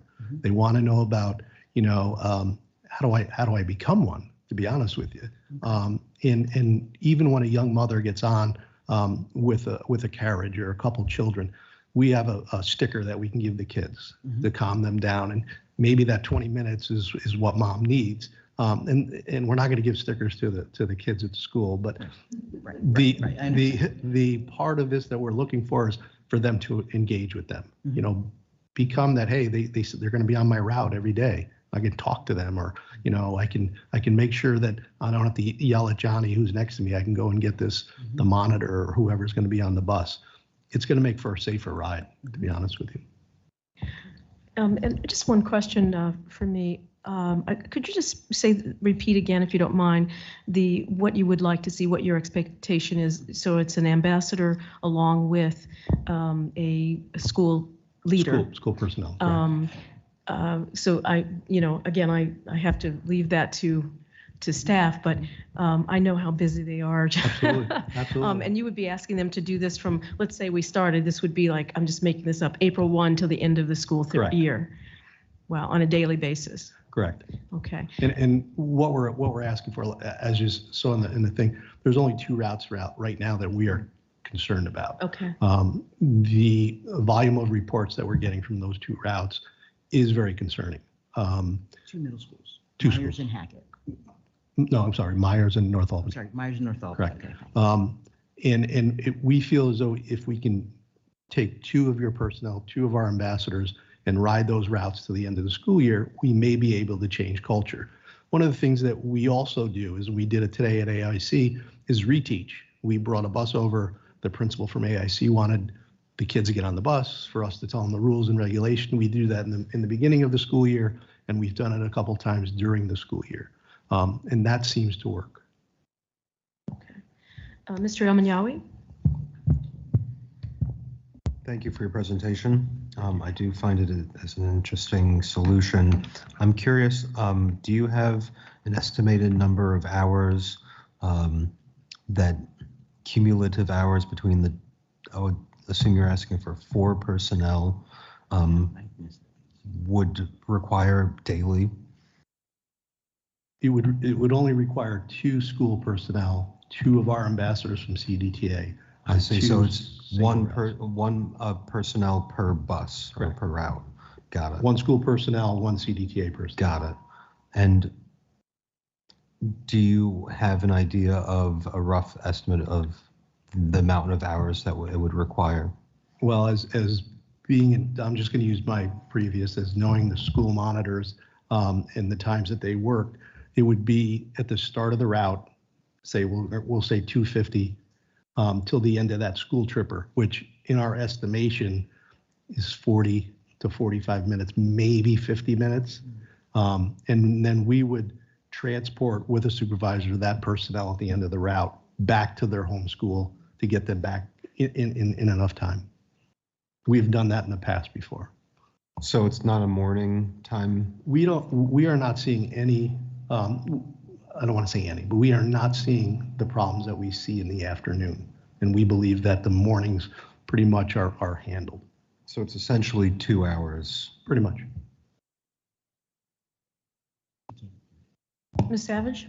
To me, this seems like a continuation of a conversation we were having at the end of last year about providing monitors on school buses where we had challenges. And I think this sounds like a great implementation, because I think one of the things we really struggled with about that idea was ensuring that you had enough adults on the bus to make everybody feel that they were, as you're describing, kind of a soft experience rather than a tough or a hard experience. So having a combination of CDTA and district staff sounds like a great combination. And I'm just going to assume that somewhere in the school district, somebody has worked out how this is going to be staffed, and that we actually will have enough staff to continue our after school, whatever we need, so that, while also having these folks off doing what they need to do, because this is clearly a need that needs to be filled. So I look forward to seeing it implemented and seeing some improvements and changes on those routes, because I know it has been tough. Yeah, and you're absolutely right. This is something that we were talking about last year, and we were planning for it through the budget process. The challenge with what we had been talking about was having our own monitors on the buses, and having monitors that we could stagger a little bit to have that be part of their workday is hiring monitors. So that's an area that we still don't have the full complement of monitors that we need across the district, and we haven't been able to get this additional area. What CDTA is proposing to do to help us out as a terrific benefit to us, I believe, to help us toward that. And Ms. McKenna's worked very closely with Jack, as he noted, on the security aspect of this, and she is very confident that we will be able to have that complementary district person to go along with the ambassador, to give that familiarity to the students, and also a team on each of the buses. One of the concerns, and I think as Vice President Savage noted, was having a person on there doing this work on their own, and that's not ideal for anyone involved. So having 2 people in partnership is, we thought last year when we were talking about this, and we agree with CDTA now, the best way to go about it. And again, part of what this is speaking with Ms. McKenna and Ron at the last time was I will come in and speak to the affected principals and things like that, and monitors in regards to what our ambassadors are about. you know, and just to make sure that they're comfortable to be pairing up with our folks. So we just wanted to make sure that, you know, they're going to be aware of what's going on, where their training is, you know, who they are and things like that. We don't want it to come off as, hey, here it is, let's get it going. You know, we want to make sure that everybody's prepared. Very good. Okay. Other questions? Yes, Ms. Wilson. Just thank you for that presentation, and I appreciate the solution-oriented approach, as well as identifying that not only do you not want a driver who should not be distracted in any way intervening, but for even riders who are not part of whatever disruption or outbursts, they are assured by having someone, which we consider in our district a trusted adult. Our efforts are to try and pair teachers as trusted adults with students. So that's, to me, I observe that as a continuation as part of their commute home. Thank you. That's great. Mr. Lesko, sort of next steps, or do you have in mind? I'm just. So I think we're waiting for the go-ahead to move forward. From us. Okay. Yep. So this is a presentation of a proposal at this point. Okay. And we will wait to get feedback from the board, and then I believe implementation at some point not long after spring break would be the goal. Correct. So is there a board action that needs to be taken? Is there going to be a formal MOU maybe that might come on routine consent? That would be kind of a typical approach. I just noticed Ms. McKenna pop up there on the screen. I think she's prepared to address that. Thank you. Excellent. Absolutely. I will work closely with Mr. Grogan on that MOU. And then next Thursday at our middle level principals meeting, Mr. Grogan will be coming and presenting to our middle level leaders, specifically Ms. Piper and Mr. Rivers, to roll this out. And then we will set up the collaboration with the ambassador and the person at each school that we identify. So we do have a plan in place, but we didn't want to put the cart before the horse, and we wanted your blessing to move forward. So again, I just wanted to be clear, there's not an actual item before us today. We can certainly, you know, entertain a motion, but we didn't have an actual item that said, you know, here's what we'd like to vote on and here's how we proceed. But Ms. Savage? I mean, I think typically this could be a small enough thing that could have been on routine consent, but it's also typical for us to discuss something, and this is going to have, people are going to see this happening, right? People in our schools are going to be like, oh wait, what's happening? Something's different. So I think it's great that we're discussing it now. And maybe I got distracted for a minute, but is it the intent for there to be a formal MOU between the two organizations that describes how this is going to work and the roles and the responsibilities? Is that part of the planning? Did you say that, or did I? Yeah. Okay. Yes, I'm sorry. Yes, I'll. As soon as we know that we're good to go, I will work with Mr. Grogan and we'll get a memorandum of agreement together. I thought you said that. I just was afraid I had missed something. So then the board action will be to adopt that, and we'll just see that either on, depending on where it falls on routine consent or as another full item. Yeah, I mean, and I don't, again, you know, I don't know when you wanted to start, but we don't have another, you know, board meeting until April 20th. There is, however, a meeting on April 6th next week where we intend to adopt the budget. We could do that at that point if everything is ready. So I think the board would be ready to proceed at that time, you know, at the earliest, if you'd like. Thank you. I'll leave it to you. See what we can do. We'll do our best. I'll leave it to you all, but we are ready to entertain that. Thank you, Ms. McKenna. Thank Mr. you. Grogan, Thank thank you you so much. Mr. Lesko, thank you.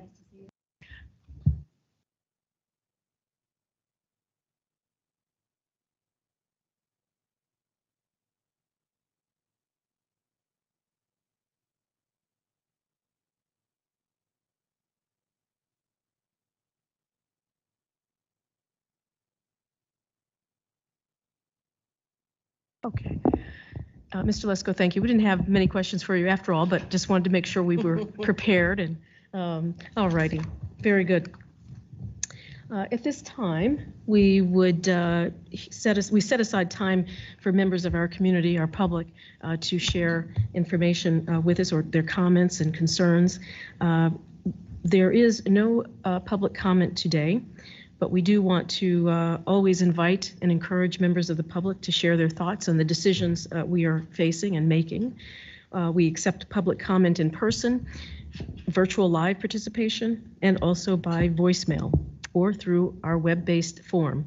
Information about how you can make public comment and contact information on how to do that is on the district website at albanyschools.org/BOE. Okay. One moment, please.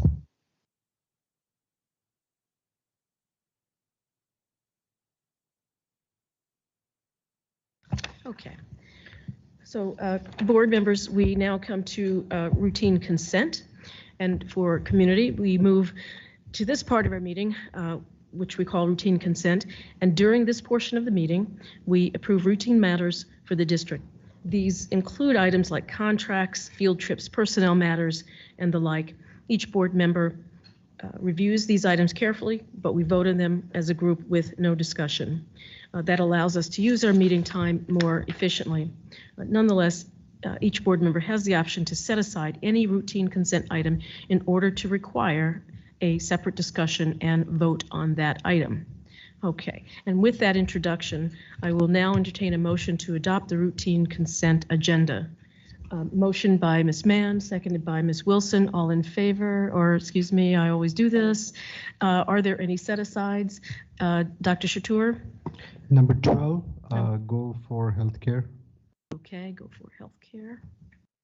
Okay. Ms. Wilson, did I see your hand? No. Okay. Any others to set aside? Okay. All righty. So let me ask you this. All in favor of adopting the routine consent agenda minus item 12, the Go for Health Care contract? All in favor? Okay, that is unanimous. Thank you. Okay, and let's see, may I have a motion then to adopt item 12, the Go for Health Care? Dr. Chatur, seconded by Ms. Wilson. And is there any discussion?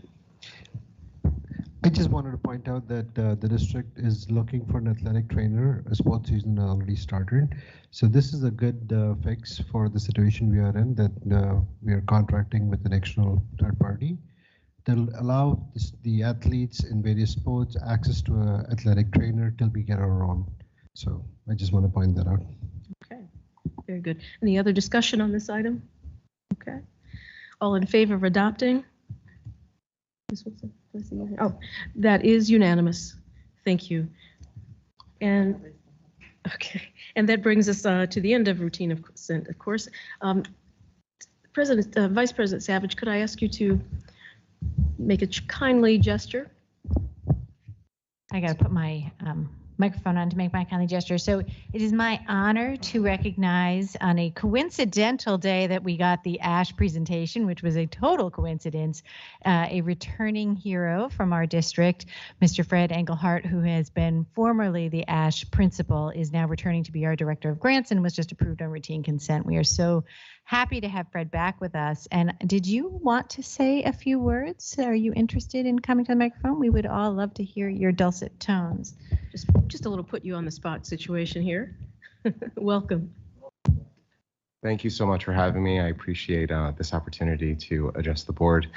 I have not been in this room since it's been decked out and all the technology. So that was a great surprise as I walked into this space today. I am excited beyond belief and grateful for this. I grew up professionally here. For those who don't know me, I was a teacher at Sheridan Prep and then the principal at ASH, and am currently the assistant superintendent at Ravina Queen and Selkirk.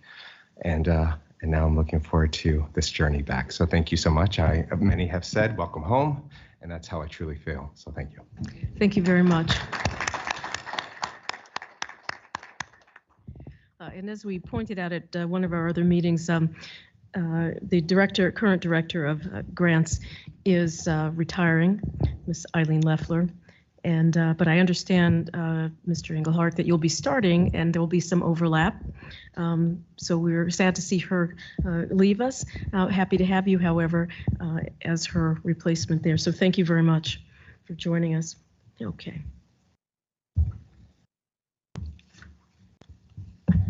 I believe that now brings us to, just my apologies, action items. And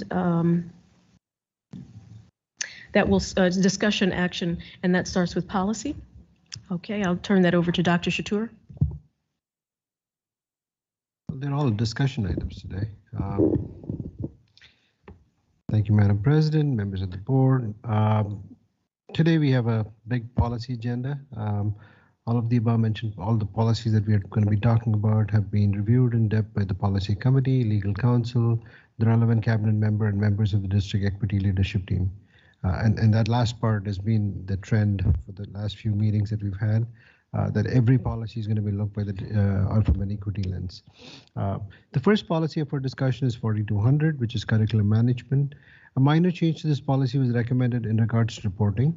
The district's curriculum review plan and the 5-year cycle govern our system of curriculum management, and reporting is captured in the curriculum and instruction division on the yearly update to the board rather than in an independent report. No other changes were recommended. The current 5-year cycle of review is included for information and will be added to board docs along with the revised policy as Exhibit 4200E. The second policy that's up is 1420, which is complaints about library or instructional materials, and 4513, library material selections. These policies sort of go hand in hand. The policies were thoroughly reviewed by the Assistant Superintendent for Curriculum Instruction Professional Development, instructional supervisors, librarians, and our legal counsel to establish the clearest process for managing complaints about library or instruction material. The following changes were made. For 1420, which is complaints about library instruction materials, the title of the policy was revised to complaints about library instruction materials, and the change was cross-referenced to other policies where it was referred.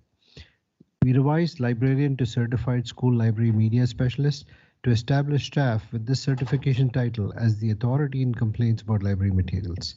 We provide clarity to the process established as follows. Complaints or questions to be discussed at the building level first, followed by a formal complaint if necessary to be submitted to the various interested parties, including the superintendent.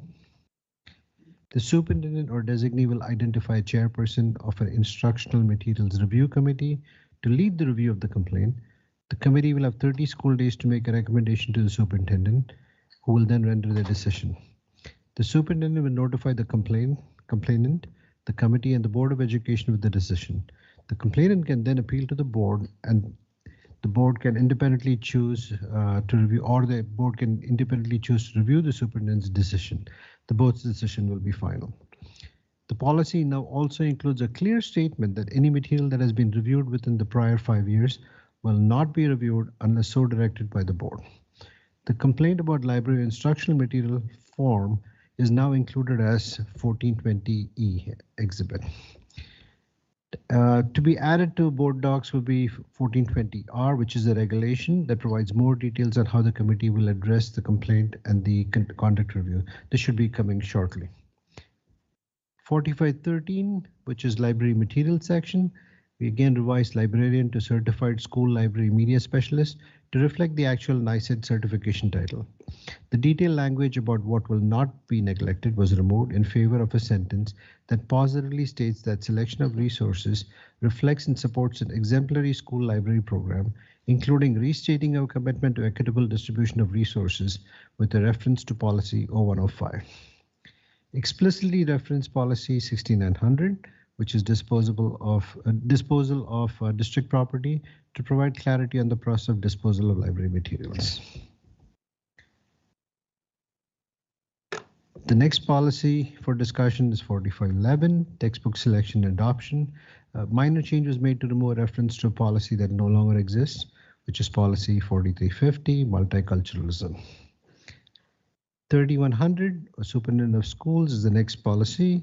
This was revised slightly to simplify the responsibilities of the superintendent and clarify the relationship to the board. Any discussion, questions on these policies before we move to the team operation plan? See none. Okay, so I'm going to pass the mic to Vice President Savage, who's been handling the team operations manual.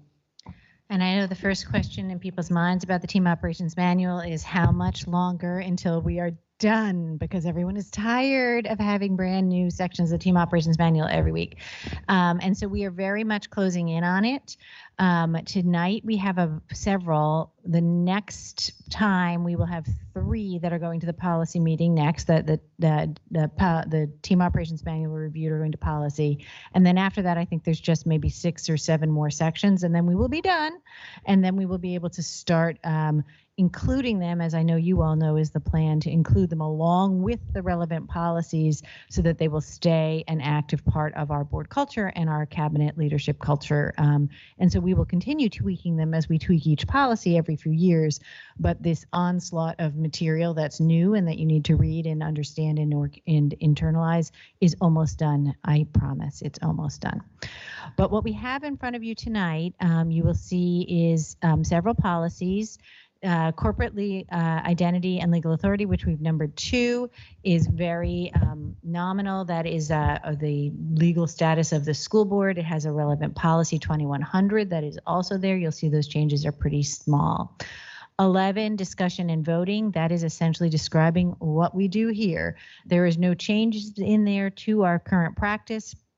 However, it does make explicit our more informal methodology of timing our action items and our discussion items, as we have been doing for many years. Some boards have a very rigid, this item gets 10 minutes, and then once we hit the 10-minute clock, then we have to have a motion to extend time, and that generally just extends time because you're making motions to extend time all the time.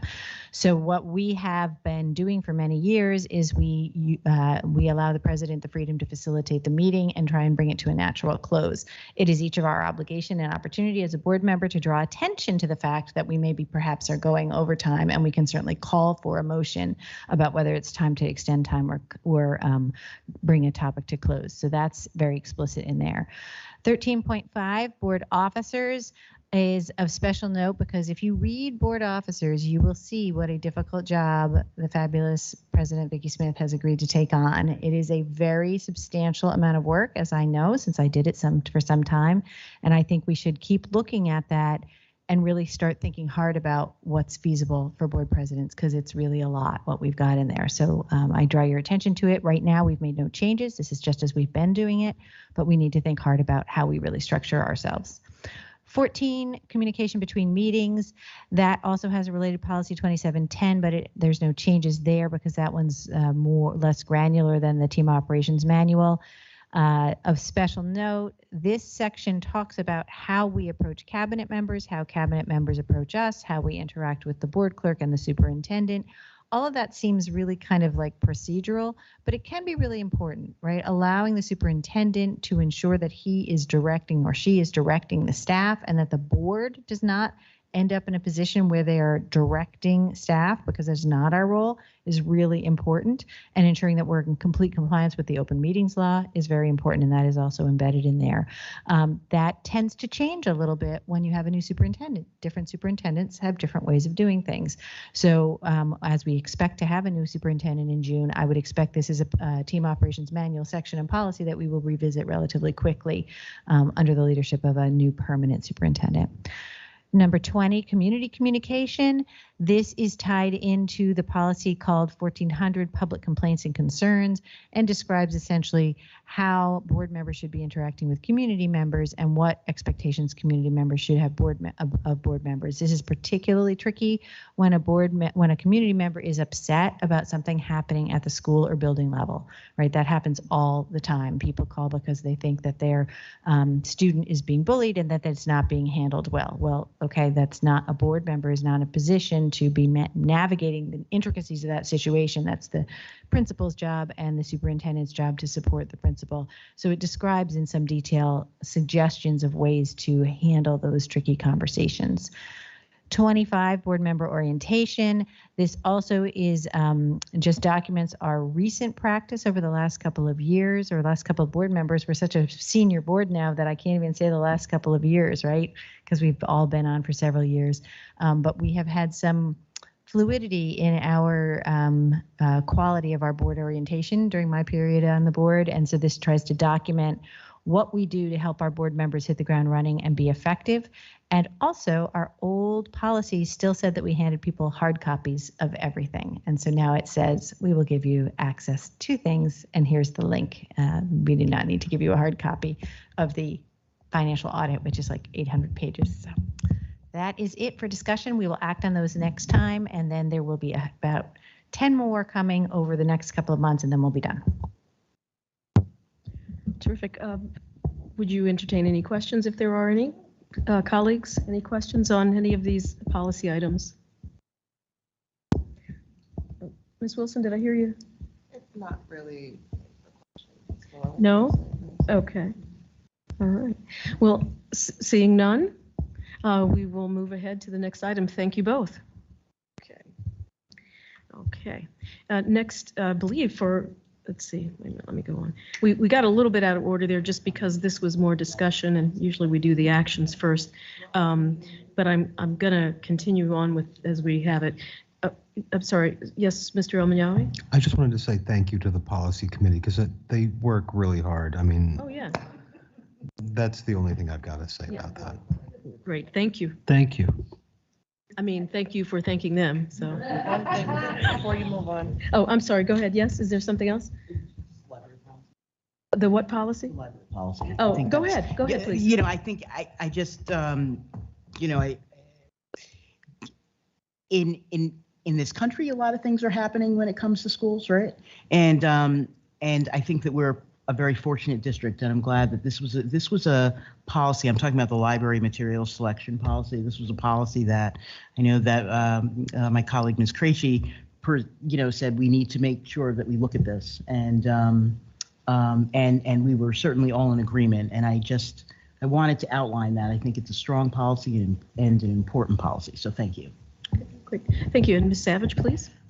Thanks so much for bringing that up, Ms. Mann. I had actually meant to say something about that and actually forgot, so I appreciate it. Both, I wanted to thank Board Member Krejci and also Mrs. Bechdahl, who is on the line, both of whom spent many hours really thinking hard about the best way to construct this policy. And I know Ms. Bechdahl also worked extensively with the librarians throughout the district.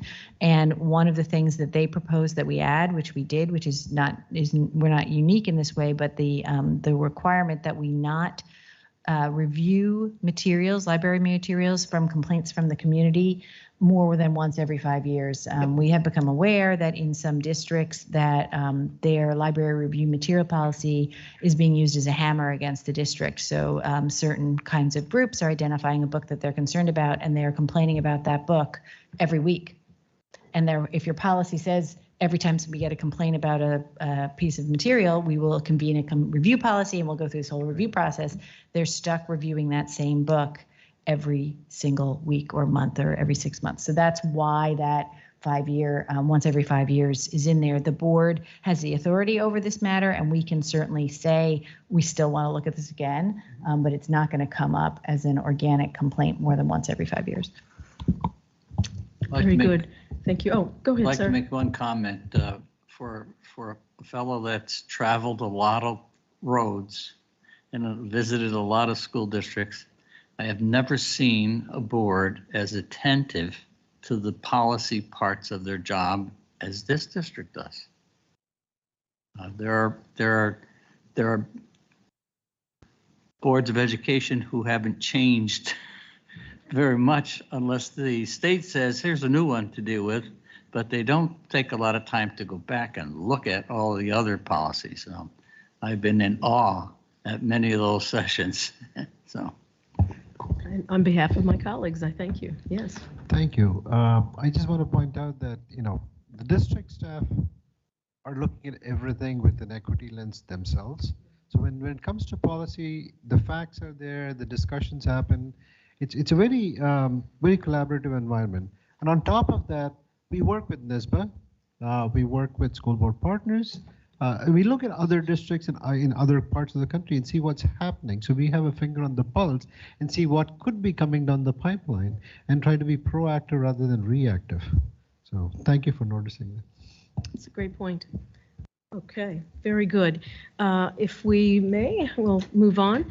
There is an action that's up, item J, which has to do with the May referendum. Is that Mr. Karras? are you going to just move us through that? So part of the presentation that we'll have later is adding the proposition number 2, which is to use or utilize the capital project reserve that we have in place since 2016 to help fund the $9 million, I don't want to say deficit, but the estimate due to inflation escalation to finish up the capital project is about $9 million more than what was expected as part of the presentation later. So the first, the first action item is to accept the use of the capital project reserve, or to put forward the capital project reserve as a proposition in front of the public on the May vote. And the second would be the actual proposition language.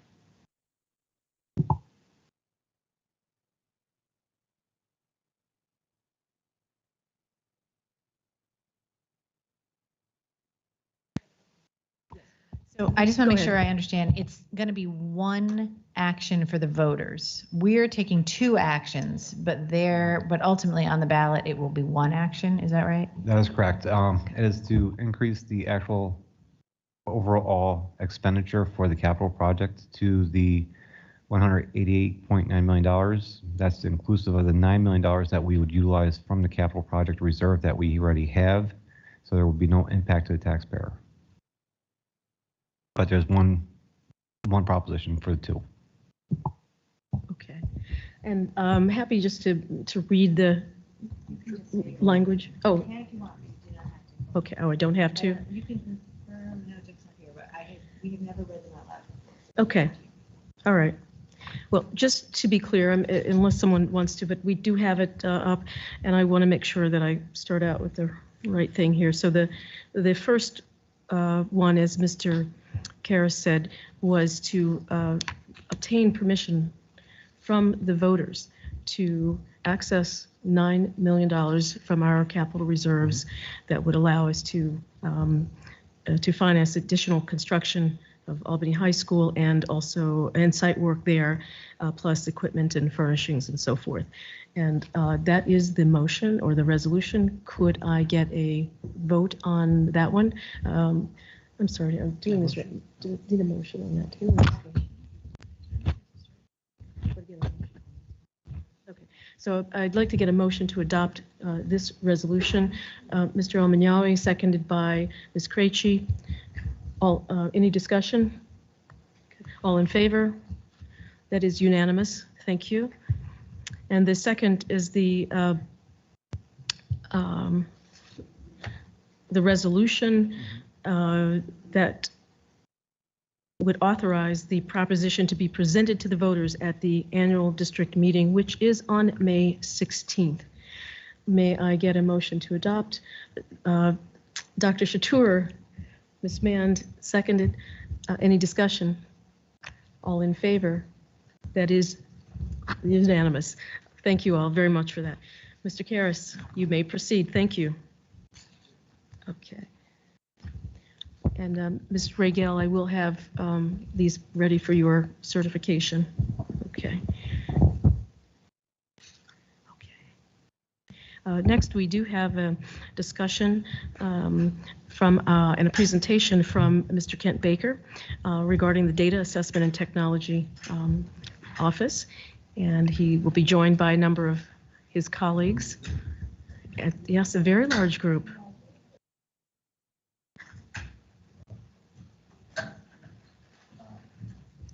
Welcome, all of you. Good to see you.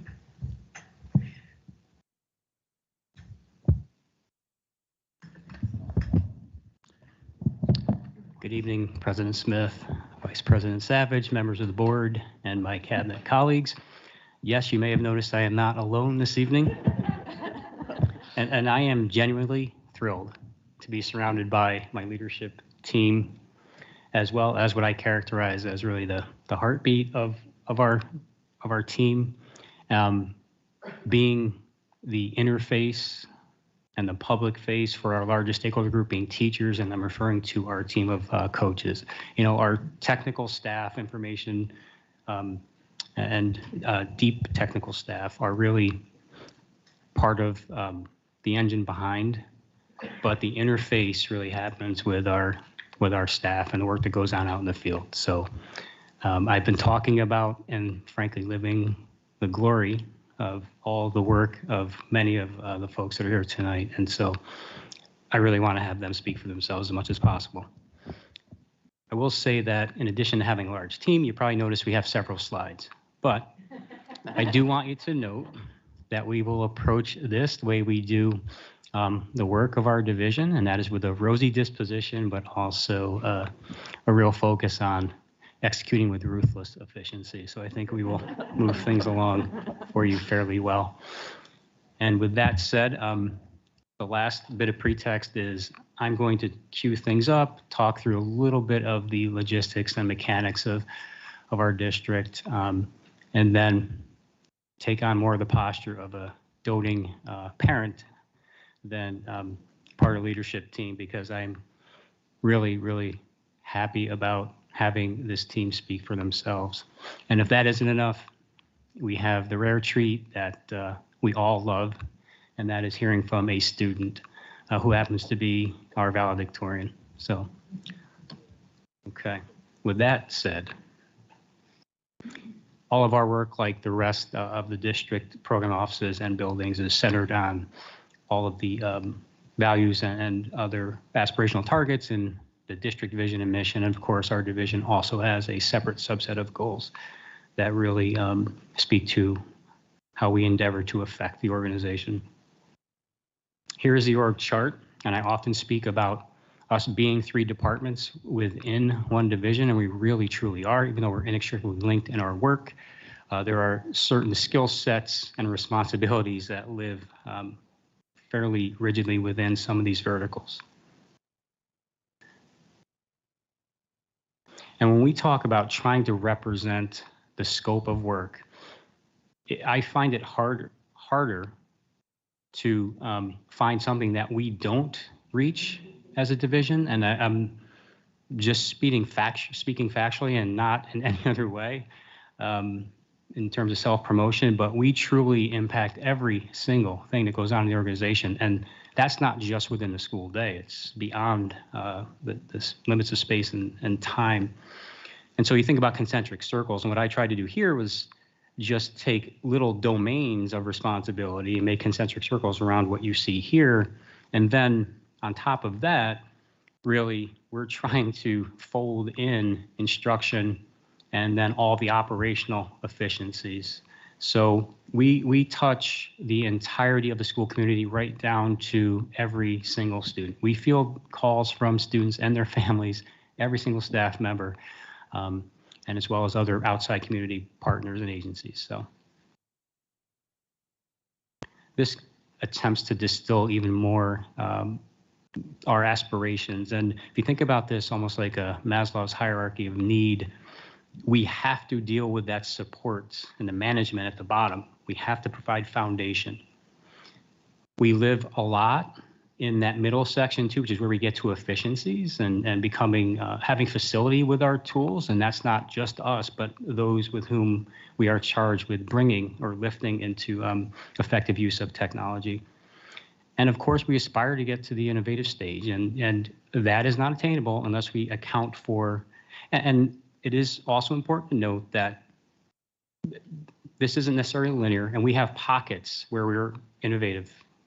We have a lot of things going on in that efficiency integration realm, but we certainly have to attend on a daily basis, first and foremost, to the support needs. I'm going to just speak very briefly on behalf of Ms. Barber in terms of an assessment update. And I talked briefly this morning, earlier today in the superintendent's update regarding our transition to CBT, and that is underway, active now. We also have had a strong focus this year with the work of Ms. McKenna, teaming up with her to focus on NWEA in the middle school. And it's not just the mechanics of the assessment, but also understanding the data and making it more actionable for that group. And eDoctrina, which is the in-house assessment vehicle, we are gaining a lot of capacity with that, and it's becoming a really important part of benchmarking and curriculum-based assessment measures with our teachers. Of course, there are some opportunities here, disguised as challenges. We are transitioning now with CBT, which is a nice natural handoff point to get buildings to take on a different sense of ownership for some of the testing responsibilities that my office has historically managed from a central standpoint. And this seems like a small thing, but it's not. We have a fair number of middle schoolers who engage in and also TCC, AIC, who take Regents exams. We only have one approved Regents exam fault in the entire district. And we've been working for 5 years, and I'm dedicated to getting this done before my exit. We really want to see if we can get another location approved for storage. And then our road mapping really is just continue that prep for CBT. That's as much instructional as it is assessment focused. And then we are also looking at just reviewing where we are with NWA. That's been a long relationship. This past year, we've encountered some limitations that we hadn't really experienced in the past. And I think it's just good practice to take a look at the tools that we have and make sure they're still a good fit for the district. And I would now like to turn over to Patricia Wolf-Cordova. You've heard her name many times, directly and indirectly, and she will speak about the work going on, the accountability and data. Good evening, ladies and gentlemen of the board. I just wanted to start by giving an overview of the metrics as a comparison to last year. And the purpose is really just to highlight the immense amount of data that's collected and reported, as well as the dashboard vehicles that are used to help communicate this data with stakeholders. So as you look at this slide, it tells you about the state reporting fields.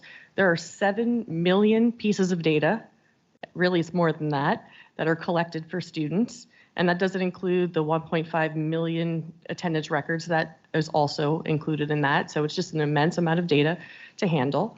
We've also increased operational and instructional systems. It's gone up 10 from the previous year, so it's requiring additional support. And then in the dashboard landscape, we're always continuously improving. We've added 4, we call them launch points or reports, with about 24 data domains. We've also expanded our user base. So in the past, it was admin and some staff. We've opened it up to more staff and included secondary instructional staff. And we're in the onboarding process of training them how to use it. At the bottom here, I have a heat map just showing you how often admin are accessing the dashboard. Now, I focused on admin because they used the cloud version of Microsoft, and that actually has metrics about usability and how people are using it.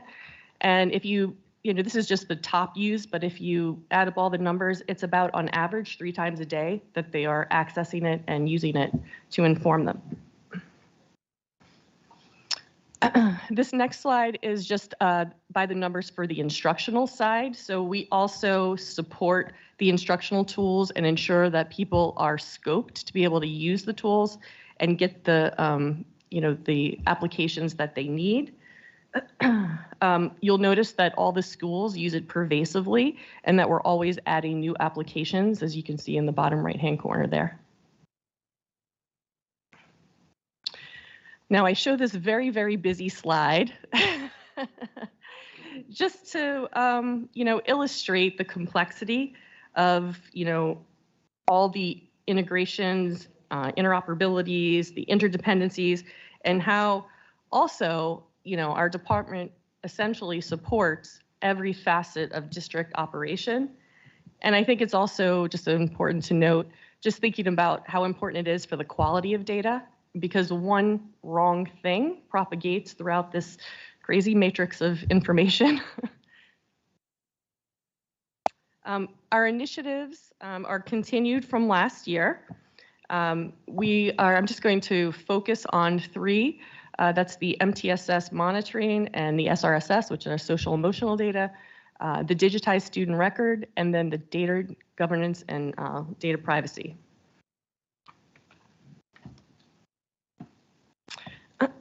So I'm highlighting these projects, the focus of this year. That's where we're striving for that innovation piece that Mr. Baker talked about, in addition to all the areas that we support, as you can see in the bubbles surrounding the slide. I feel like our biggest win this year is the student digitization project.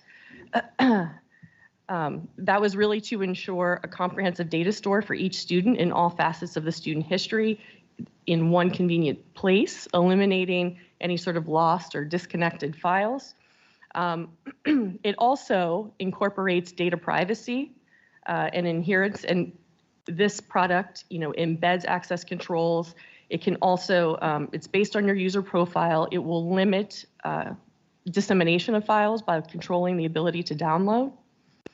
And the progress that we've made this year is, we've integrated it with our student management system, which is School Tool. We've got auto creation of the student record as they register. We are already historically importing and have a mechanism that's functional for getting all this old data in. And that's one of the big things we're working on at this moment. We've started developing routed operational forms just to kind of increase efficiency. So we're in that efficiency piece. We've done some initial trainings, and we've also are meeting with each department and really kind of thinking about the processes and what they do with student data and trying to find efficiencies and just refining our processes. And I just wanted to just put a little illustration to it. There's the the storage, in the basement there with all the files, and we are slowly cleaning them up and putting them into this neat digitized version. Yeah. The other thing that we've been continuing to work on is just the MTSS monitoring, ensuring that there's fidelity of implementation, providing that social emotional data for them to review. And in addition, we're collaborating with PPS in a pilot. And this is really to come up with a system that's under one umbrella where they can create, collect, and monitor the MTSS data. And it also provides that flexibility to adjust to meet the individual needs of the building and the schools, because everybody needs something just a little different. And lastly, our overarching project, which in my opinion is the most important and the heart of our division goals, is the advent of our data governance committee. It's now providing a vehicle for collaboration between us, and that it's helping us to really establish that programmatic ownership for that 7 million pieces of data.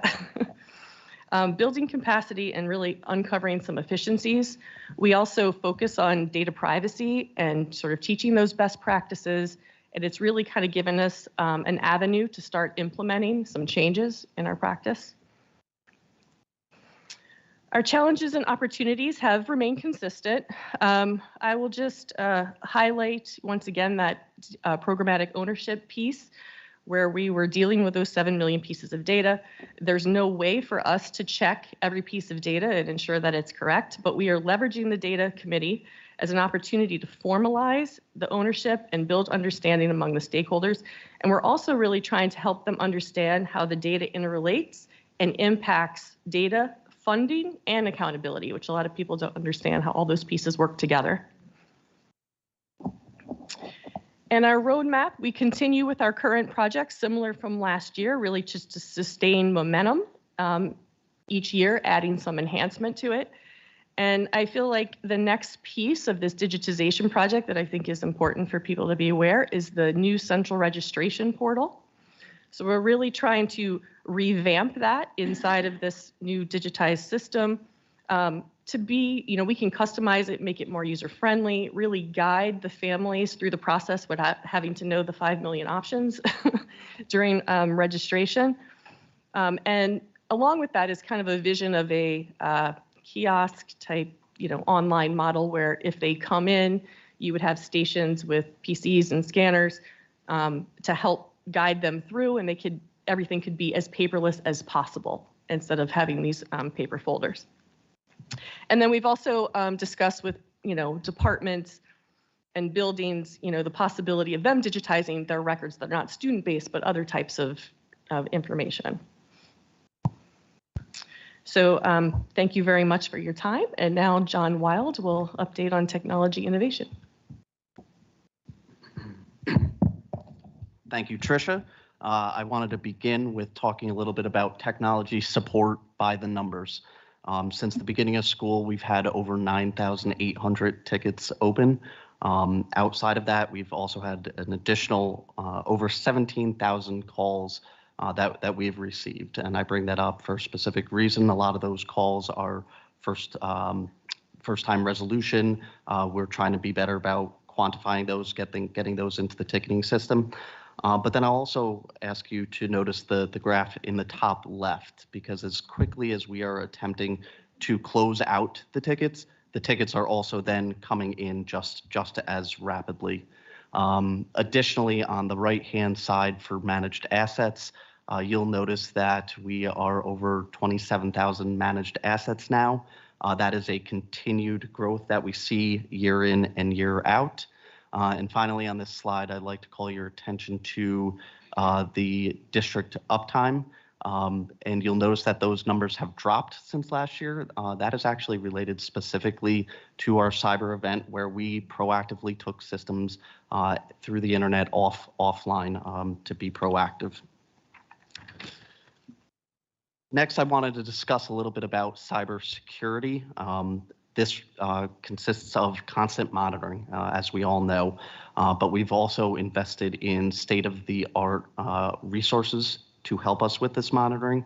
But I did want you to take notice of the two graphs in the middle of the screen, talking about the targeting countries as well as the industries. We fall into both categories, both the United States as well as government agencies. So we are right there for being targeted. Additionally, for cybersecurity, as we all know, identity risk is part of the most important piece of it. And as you'll see on the right-hand side, where human error, that is a true part of cybersecurity. And while our composite score has increased since last year, that is something we still need to be cognizant of as an organization. Additionally, just to help quantify the sheer volume, this slide talks about our overall internet usage. The top portion discusses our monthly summary. So we have roughly 25 million sites that are visited on a monthly basis. But then calling to your attention the two statistics in the middle of the screen. The student activity during the week, 74% is educational in nature. And most of our internet traffic is occurring during the work day of 7 a.m. to 4 p.m. Achievements and initiatives. So I brought this slide. The previous slides really talked about our ongoing day-to-day support. Outside of our day-to-day support, you'll notice several significant and substantial projects that have occurred, which have a direct impact on our division. The first item I wanted to call to your attention is equitable technology in all learning spaces.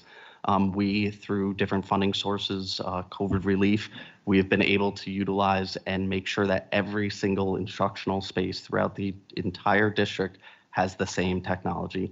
So that is a huge feat for our office. Additionally, from the major substantial initiatives mentioned up above, I just wanted to call to your attention the Promethean installations. A lot of the times we think of, hey, it's a panel, it's a TV essentially. It just needs to be installed, but it's much more than that. It goes from the ordering process to the receiving process, the logistics to transport several hundred items to a certain storage location as a central location. It's then the logistics to move it to the site, 40 or 50 per building at a time. It then involves unboxing a 180-pound Promethean. It is then a matter of removing the legacy equipment. And Mr. Baker and I always discuss about how do you quantify certain things. Well, it's difficult to quantify that you need to take out 17 screws from a previous smartboard and projector arm. But then you get to the point where the panel's been installed and you think, okay, the process is now ended. Well, then we have to worry about making sure we're breaking down the cardboard. We're making sure that we are making sure that the garbage is getting to the dumpsters. And we're doing this all second shift to purposely not impact instruction. So I did want to call that out as a huge, huge achievement. Challenges and opportunities. I think the piece that our division and the technology unit of our division sees the most is that exponential growth. As I mentioned, we now have seen standard technology in every single space. That means there are 6 to 7 to 8 pieces of technology in every single space that then needs to be managed services. Troubleshooting occurs. So that is definitely a challenge for us. Finally, our roadmap. As we all allude to, technology support and instruction is first and foremost. So it's that day-to-day support, which we've talked about, of being our focus. I'm proud to say that moving on to the completion of standardized equipment, we only have 3 buildings remaining that will have Prometheans installed, roughly 150 between now and the end of the school year.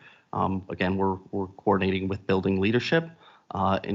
In addition, for another initiative upcoming, we'll be ensuring that every instructional staff outside of just teachers, because all teachers now have their own district-provided Chromebook, we'll be making sure instructional support staff also has the resources as well. And then if it comes to fine-tuning our support model, we then have all of the technologies in place. And as Mr. Baker alluded to, that really then ties into the aspiration of technology innovation, where we now have all of the tools in place, and we will work tirelessly with our tech coach staff, who have been a huge asset, to really bring forth that innovation for our department.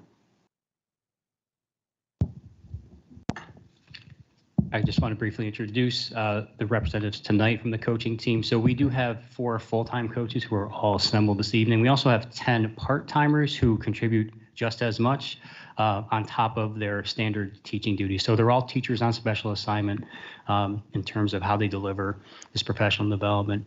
And so I'm going to turn it over now to Mr. Dudley to continue. All right, thank you, Mr. Baker. Good evening. My name is Jeremy Dudley, and I'm joined by full-time technology coaches Terrence McNally, Sue McCoy, Kevin Marcinko, and Albany High School senior Neil Chatur. And we are thrilled to be here on behalf of one of the many bright spots in the district, and that's the Albany Tech Coaches. We are a team of teachers who love teaching, and we enthusiastically share our expertise to help all students have the best learning experiences possible. Our team is made up of full and part-time members, and our outreach includes weekly tech tips, often with videos from our YouTube channel, and a monthly newsletter that is jam-packed. We're also extremely proud of our summer professional development offering, the Technology Integration Academy, and the ways we carry the work of enhancing and transforming learning forward through purposeful technology integration throughout the year. So this slide shows the a bit of the technology summer PD that Jeremy was mentioning. Get to the next one. Thank you. One aspect of our work is planning and presenting professional development at all scales within the district. And the most meaningful, the best PD is going to be timely, relevant, and really tailored to each audience and their specific needs and goals.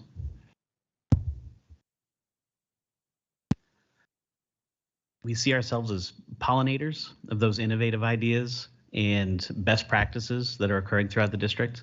And we especially value building strong collaborative relationships with our building leadership, our department supervisors, and coaching teams, who we see as very effective force multipliers for our work. Our mantra is to let your purpose be your guide, which creates an organic, individualized, and iterative approach. Building these valuable relationships with educators has allowed us to support them and provide multiple forms of that support to enhance delivery of quality instruction and increase and empower student achievement. With this, we cultivate ideas to effectively plan, to model, and provide that in-class support when integrating the technology. The Instructional Technology Coaching Team works at the intersection of critical infrastructure and the professionals who support it with the human side of our technology where it is being effectively applied. We are where the rubber meets the road of technology integration. We bring on-the-ground issues and suggestions from our teachers and students and work to develop them into action items for our team as well as our hardware and software vendors. We routinely bring updates from the department to our faculty and staff through timely and relevant training. This collaborative work has already brought improvements to our new Promethean panels and the online learning platforms we work with. These systems are ongoing investments, and the relationships we maintain both in the district and with third parties are essential to their long-term success.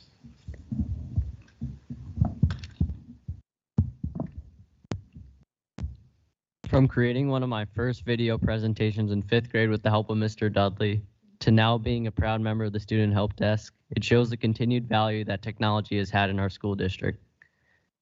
During my time in the Student Help Desk, we've repaired Chromebooks, computers, Prometheans, and more for both students and teachers, trying to make sure everyone has an easy pathway to technological use and understanding. Whether someone asks us to fix a Chromebook screen or adjust a device setting, we do our best to attend to these needs because we want to see success in our school district. Giving everyone an equal opportunity to an education is a value the Student Help Desk follows and strives to create. Thank you. And I thank you on behalf of all of us, and we now certainly are happy to entertain questions. Wow. Thank you all, and it is wonderful to meet you in person, to see you in person. We are familiar with your names, don't often have that interaction, so thank you. I'm also just have to say this material, Mr. Baker has presented many times to us, and I'm never a person that thinks that I know everything for sure, but I can tell you, when he presents, I'm like, boy, you really don't know anything. But I love learning, and I really appreciate having this information about what his department does.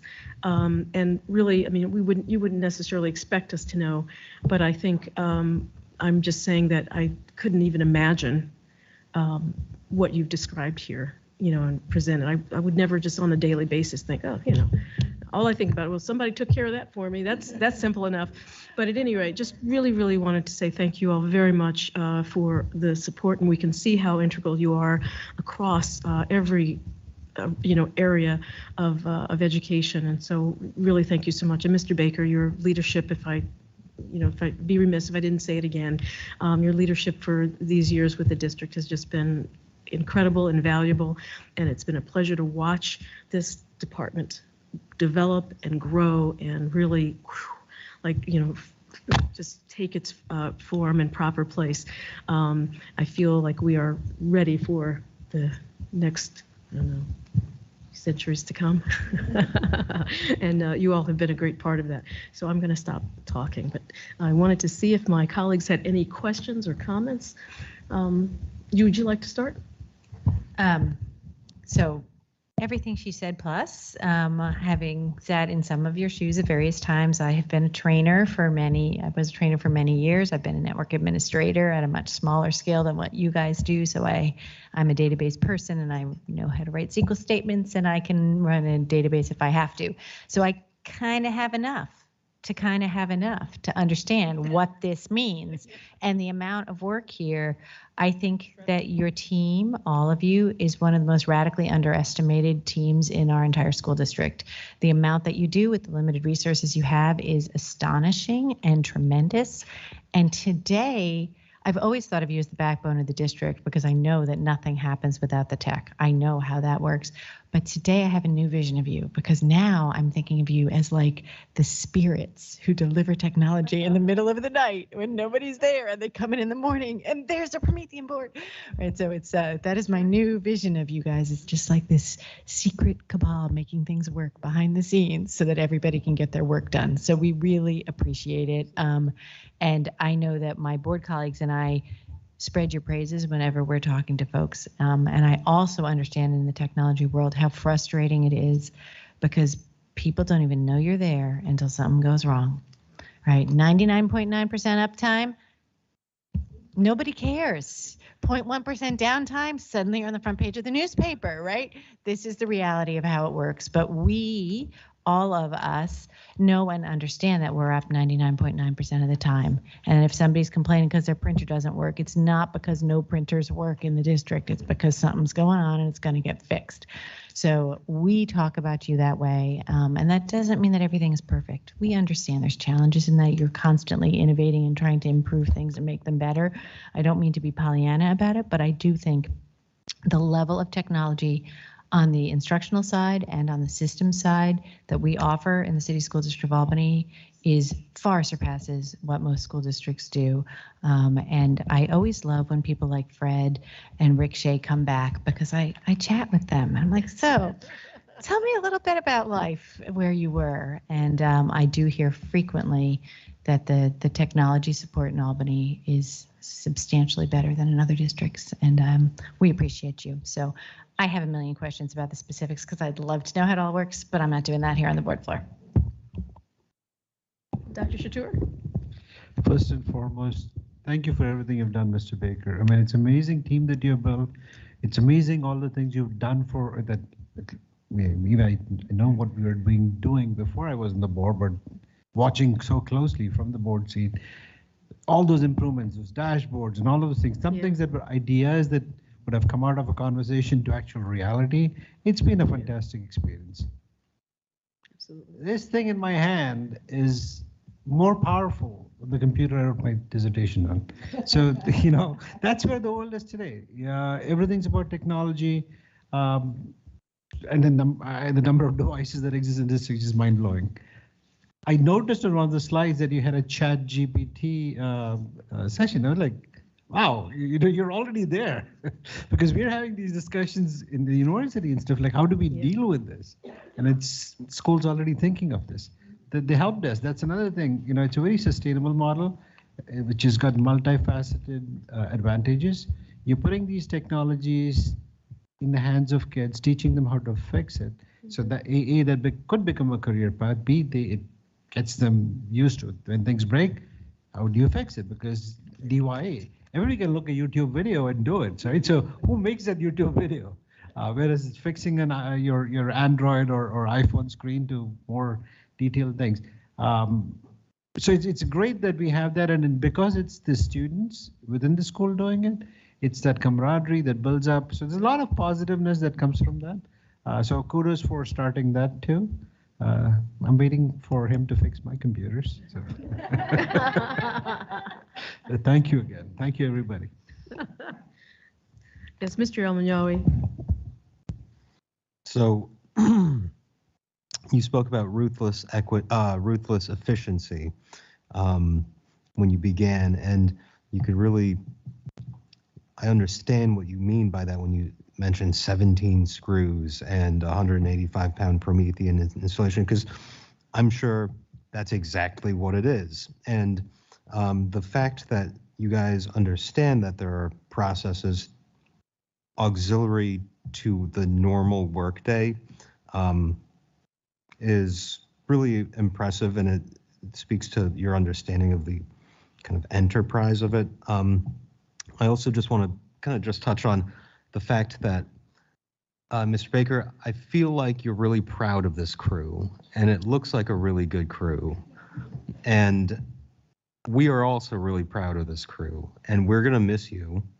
But I also understand that you've probably got better things to do, or things that are more enjoyable, things that are, you know, a little bit less stressful. And I want to congratulate you on your impending retirement, and hopefully we get someone as knowledgeable and experienced as you. But I also know that you're leaving this great crew behind, and we're going to be expecting a lot from you guys. So thank you all. Appreciate you very much. Yes, Ms. Wilson. I don't wish to reiterate what everyone else said, but the sentiments are very much the same. Thank you all. And for one, the visual impact of you all up here together is just very profound. And I didn't want to take a picture. I didn't want to violate your privacy, but it's emblazoned into my mind that this visual impact, as well as let purpose be your guide, because I know philosophically people I don't say right or wrong. I say just, people have philosophical differences about pedagogy and how we incorporate technology and why we incorporate technology. So I found that to be, again, poetic. And there's always something very poetic in all of your presentations all the time. So that will be greatly missed. And I just wanted to say thank you once again. Very good. Ms. Krejci and Ms. Mann, you're on deck. I just wanted to echo the words of my colleagues, thanking Mr. Baker and his department for the work that they've done to bring up the level of technological expertise and facility throughout the district. You've really helped transform us. In addition to repeating what Dr. Couture said about the excellence of having students involved in being able to do maintenance on these, I think it builds ownership and it also teaches them valuable skills, gets them involved in the process. One of the things that hadn't so much been touched on is how you really revolutionized our board meetings themselves. You brought us into the 21st century. You helped us by bringing about what we had always wanted, which was those videotaped, board meetings being broadcast rather than just recordings posted afterwards. You've helped us incorporate ways for the public to get more involved in commenting and participating. And for that and for everything you've done for the students and the teachers, we thank you. Ms. Mann. So I'm going to start with 2 comments. It didn't feel like 32 slides. That's one. And who made your slides? Because how do you do that? I teach and I have great PowerPoints, I think. I guess not, So that's one. But also, and I just want to echo everything that was said. I think one of the best things that has happened, this is my opinion, over the time that I've served on the board is that I can't say each and every student, most of our students have Chromebooks, and there was a time when it's like, oh, how do we kind of level the playing field? And I mean, unfortunately, it took a pandemic for the world to figure out how to make that happen. But that's something that you should always be very proud of. I mean, everything you do, you should be very proud of. So, and this is a very nice visual, and what I wanted to say to my colleagues who were like, we're going to miss you. He's not leaving until like June, right? So, okay, so let's not get ahead of ourselves, right? So no, but thank you. Thanks. That's great. I did have one question, and it was really about the student help desk. I was over at North Albany Middle School, and I've met some incredible youngsters over there, a couple that are already starting their own businesses, and I was just blown away. But they are scheduled to go to the high school next year. How does one become a part of the help desk?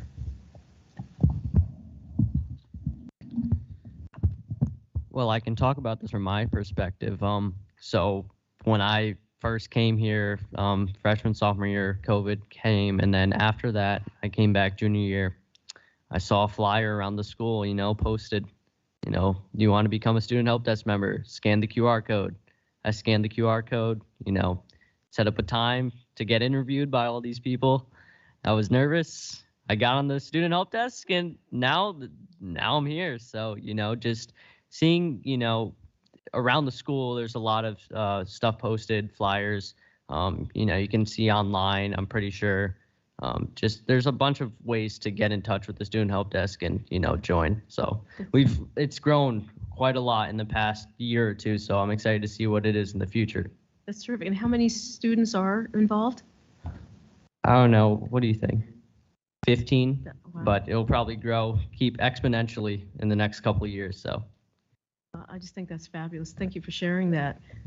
I'll just add that we've been working in parallel this concept with the facilities plan. And now that, the high school is nearing its end, we have built into that design a place to really house and work with that. And Mrs. Bechtel and I have talked before about how we'd like to create a more formalized version of the help desk, which was credit bearing in some way, that had curriculum built in. I think there is certainly now opportunity for that. Fantastic. Thank you. You guys did tell him about the get a member scheme, right? Every graduating senior has to recruit somebody before they get a diploma, at least one. we tell them that usually at the end of April, but you've given me. That's great. Colleagues, any other questions? Oh, Mr. Baker and the this whole team, just thank you all so very much, and we look forward to having you back again for more excitement. All right, thank you. Thank you.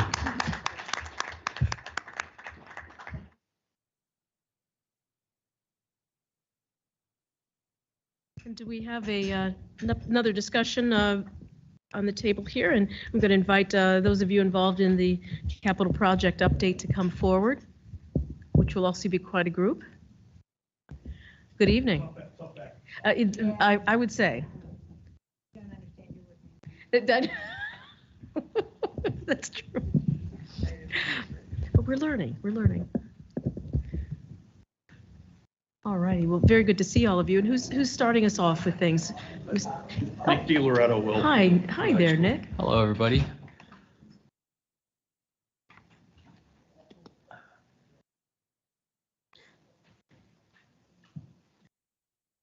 So we'll start our capital project updates off with the high school. So quick recap of the overall schedule. Whoop.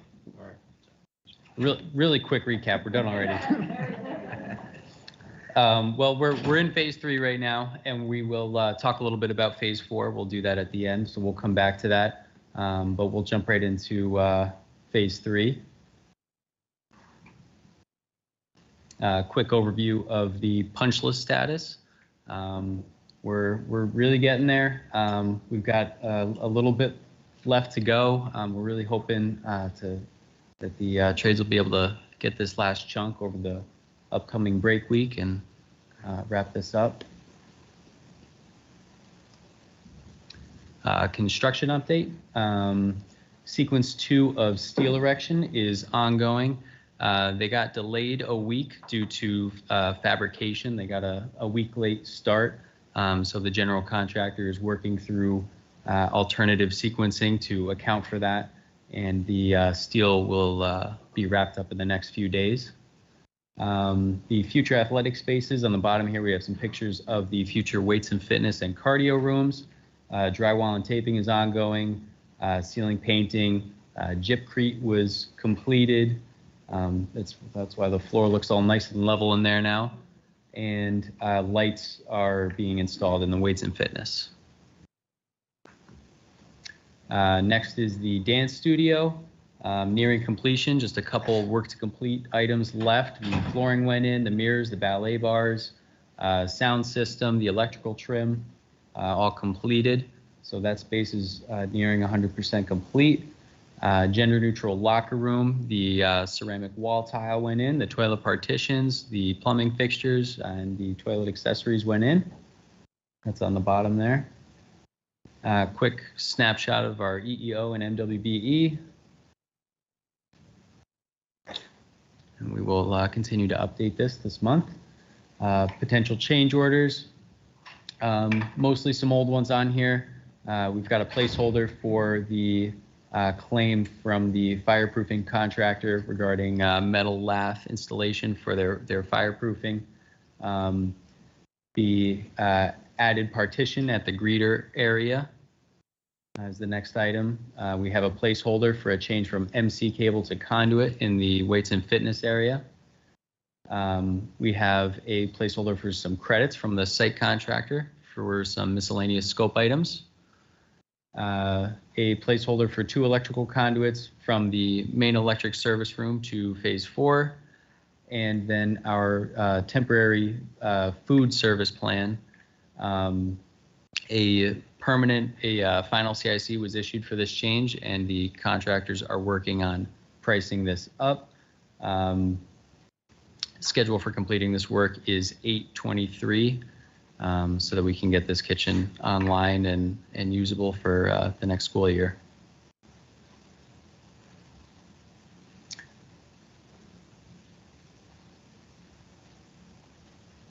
Quick snapshot of our contingency funds. We have about $259,000 remaining in the contingency.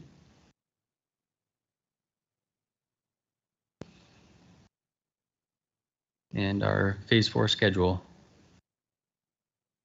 We'll get into a little bit more detail on the Phase 4 schedule after the overall construction update.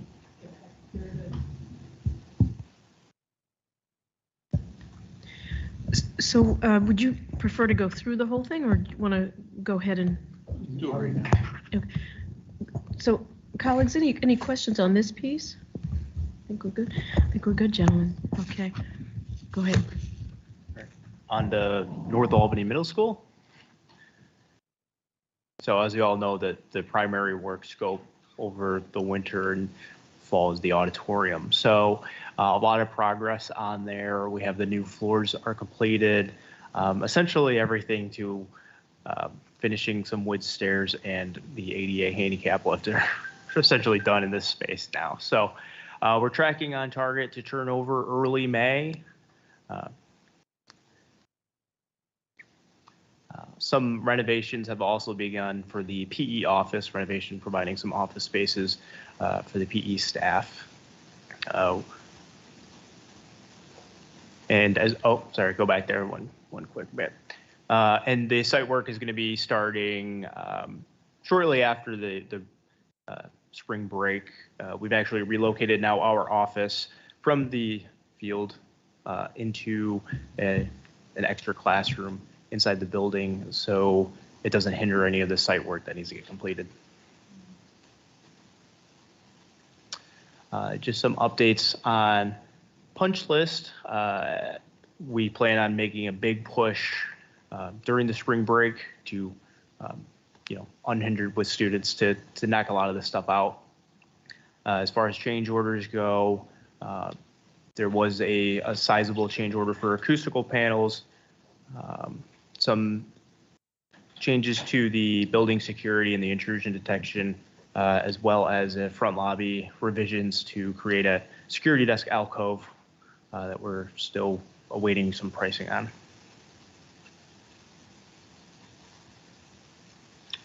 Here's just a the overall summary of the change orders. We're currently tracking with around 255,000 left in the remaining contingency.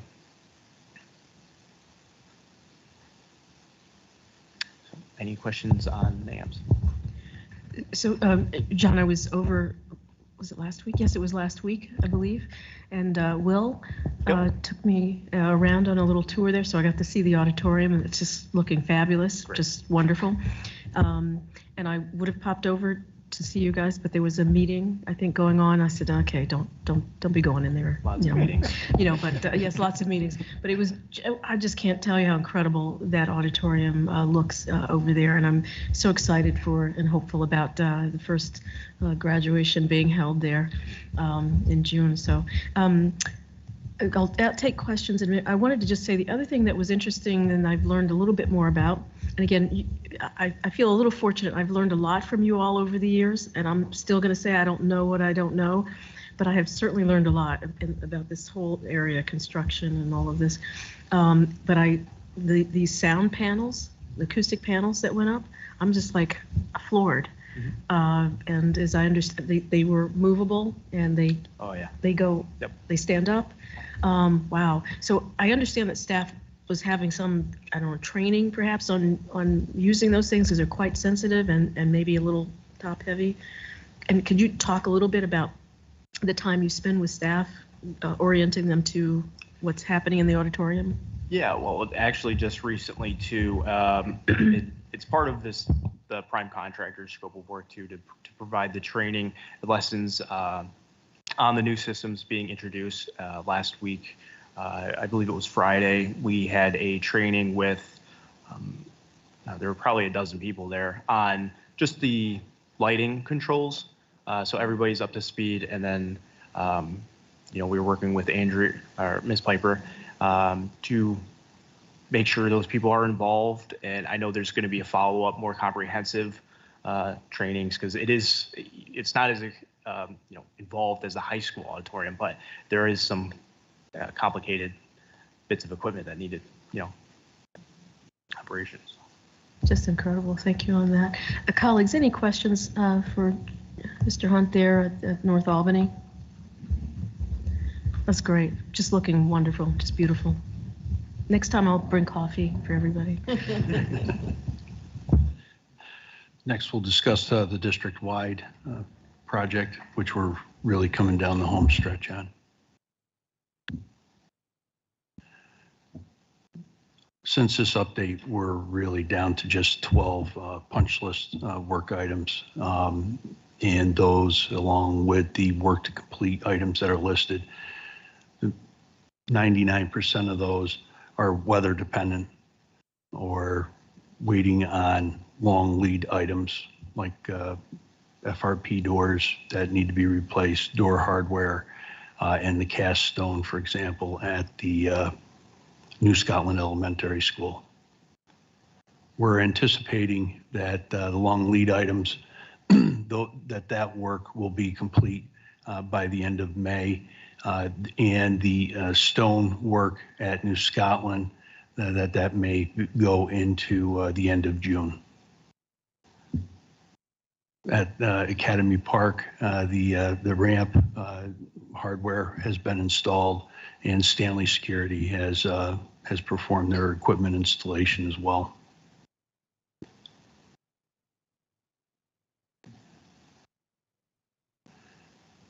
It's just a snapshot of the New Scotland Elementary. This is the facility where we're still have the stone caps to install, but you can see the top is after the general contractor performed a wash down, and down on the bottom was what the facility looked like before. So they just basically went in with a detergent and a pressure washer and literally scrub brushes and cleaned a lot of the latents off and exposed the natural grain and beauty of the stone.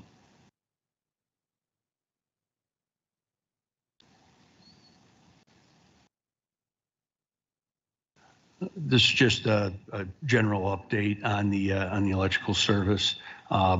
The last piece of electrical gear that was required for the primary to secondary part of the scope here for the district wide, that has shipped, and since this update, it's on a loading dock down in Pennsylvania, so it's coming in much earlier. So it's going to make this summer go a little easier, a little more comfortable.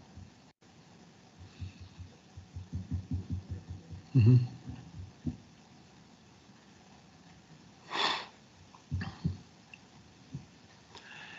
Just overall on potential changes, we're, as far as the roof leaks at Arbor Hill, majority of those have been addressed. There's one area that is still yet to be addressed. It's a low roof outside the art room. There's an ongoing issue there, but the district has provided direction on how to address, and as soon as the weather is good, we're going to work with the roofing contractor and get that resolved. As well, for New Scotland, talked about the wash down of the stone at the entrance. There was a repointing which is going through and raking out or cleaning out the joints between the stone, taking care of some of the cracks in the stone. We received the GC's proposal, and that's under review right now. And we're in the final stages of review with the ductwork painting credit for the facilities. So those are just some of the open PCOs.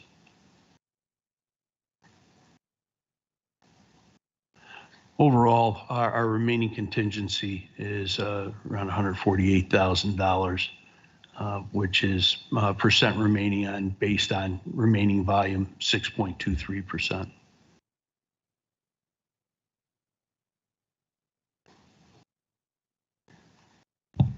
Very good. Colleagues, questions? None? I just have one, just because I'm curious. So when that stone is washed down at New Scotland, wherever, do we know if that's like the first time that has been done? And then afterwards, is there some protective coating or something that would sort of delay the onslaught of fading or discoloration? I'm not sure of the maintenance that has been done on that stone prior. There is evidence that there's been some repointing, I'd say, over the last 5-10 years, just from, ground view looking at that area. I believe there is probably some sort of coating that could be put on that. I'm not sure about the nature of the stone. We'd really have to discuss that with Tetra Tech, the designer and their expert on the stone. And no worries, I'm really not asking that to be done. No. Just I was just curious because it does look so beautiful when it's nicely cleaned up. So It is a beautiful entrance. It that's really for is. sure. That's great. Thank you. And I don't believe we have questions from my colleagues here. So I think, thank you very much for the presentation and good to see you all again. And we will see you soon, actually. Yeah. Oh, goodness. I'm so sorry. Not intended. Thank you.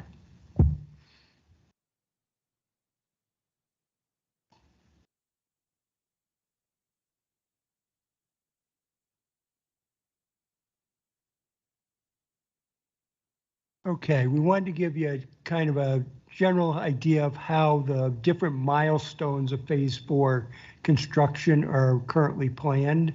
The first part is we've talked is establishing the temporary kitchen and cafeteria, and that's hopefully going to start in April and will be done for August stocking by the food service department for use in September. While we're talking about the kitchen cafeteria, we also want to let the board know of a potential other facilitating work that may need to be done as we vacate the loft building and need to be able to find spots for all of the office staff that's in there. We are looking at potentially using some spaces that were not set up as offices temporarily, and that may require some data and power in those spaces and some other maybe GC upgrades to facilitate office space use. As knowing it's a high priority, the stair between the two parking lots is planned for the summer of 2023. The Washington Avenue drop-off loop is planned for the summer of 2023. And then the practice field, we also known as the bowl field, the one that's between the tennis courts and Partridge Street, that's planned to be reconstructed, new topsoil and seed, and some grading in that area during the summer of 2023, but needs to be noted that it will not be playable until the fall of 2024, because whenever you plant new grass, you got to give enough time to grow in, or else you'll never get a good athletic field to play on. The overall kitchen and cafeteria is planned for the July of 2023 and be finished for August of 2024. So we're looking at only having the temporary kitchen and cafeteria in place for 1 year.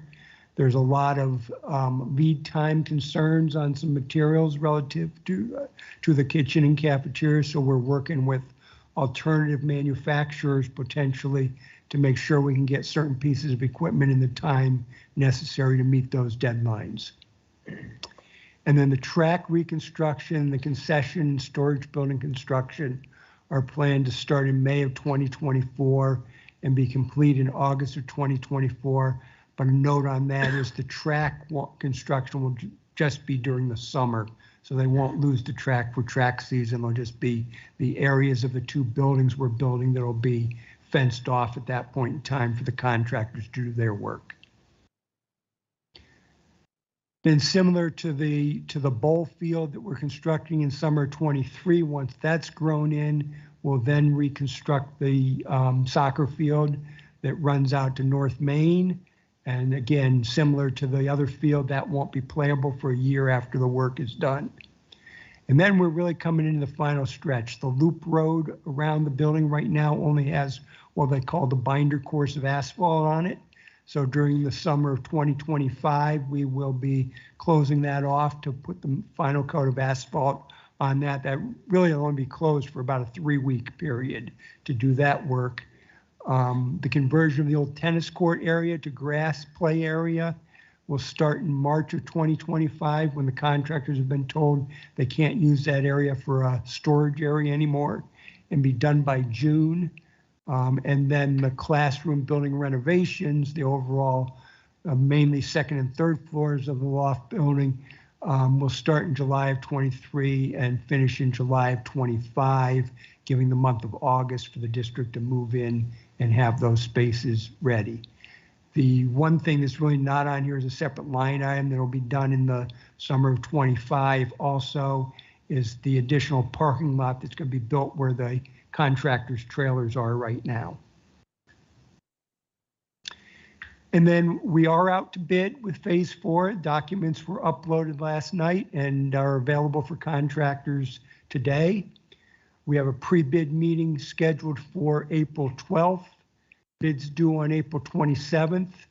We got a couple weeks where we'll spend reviewing those bids, make sure we're all on budget and the low bid contractors have the entire scope, with letters going out, a recommendation going to the board for May 11th. And as we know, we have the budget vote on May 16th, and pending a successful vote there, our goal is to award contracts at your regularly scheduled board meeting on May 18th. Moving along. Wow, thank you. Colleagues, questions? Dr. Chatur. Not questions, but more comments. You know, this is so exciting. We're actually getting closer and closer to finishing the high school. We're getting almost there with the auditorium. I remember being in a board meeting, playing a architect on TV, saying, hey, why don't we flip it this way to make it more equitable? So it'll be great to watch those spaces come alive. And the high school auditorium, I can't tell you how many people have been raving about it.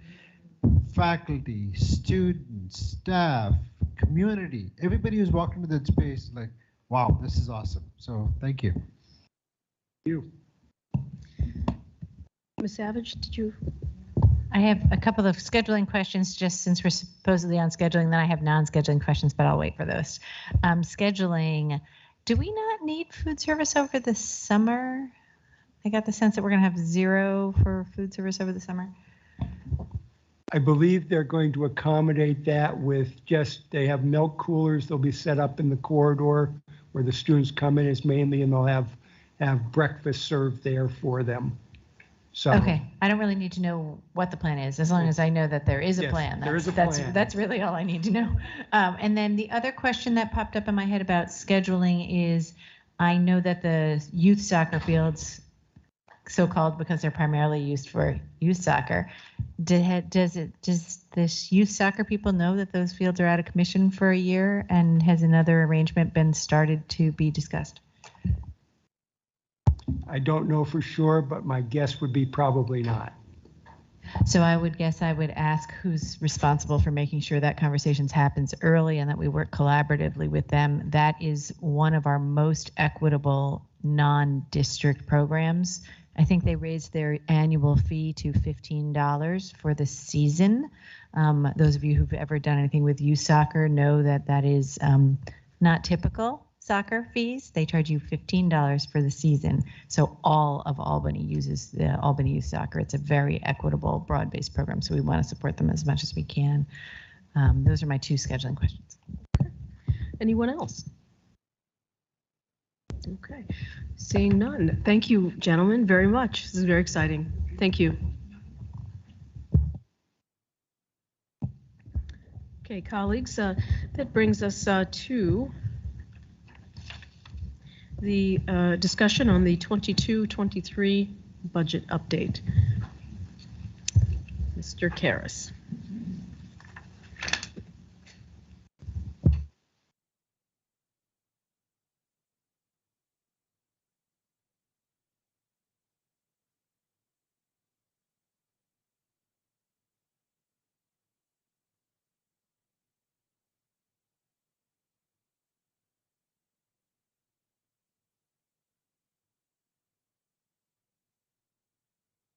Always good to see you. Yes. Good evening, and thank you. I'm happy to present this budget to you guys tonight. It's been a very good budget season for us, and I think it's a sustainable budget that as a district we could have that is fiscally conservative for the voters and the ability to provide what we can for our students. So I'm very proud of this. It was a great time working with our interim superintendent and our board members as we go forward. Let's see here.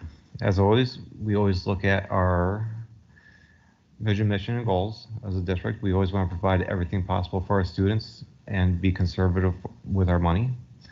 Tonight's agenda, we're looking at the 2023-24 budget.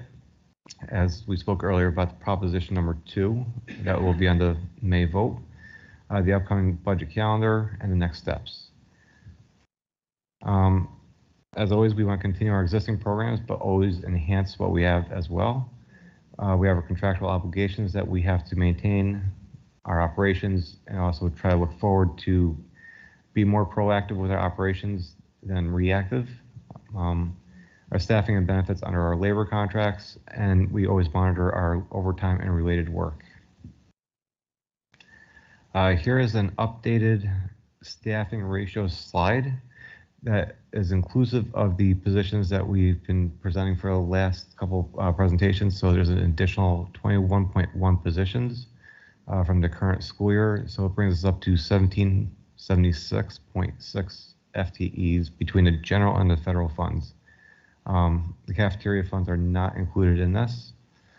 You'll see below the ratios between the unions and to our school, our enrollment. The enrollment is actually a little bit higher. It's last time I looked, it was about 8,037. So we've gone up this year by a couple hundred students, which is a good trend for us as a district. But you'll see in the later slides, there's a couple of things that are coming up with charter schools that may adjust our enrollment.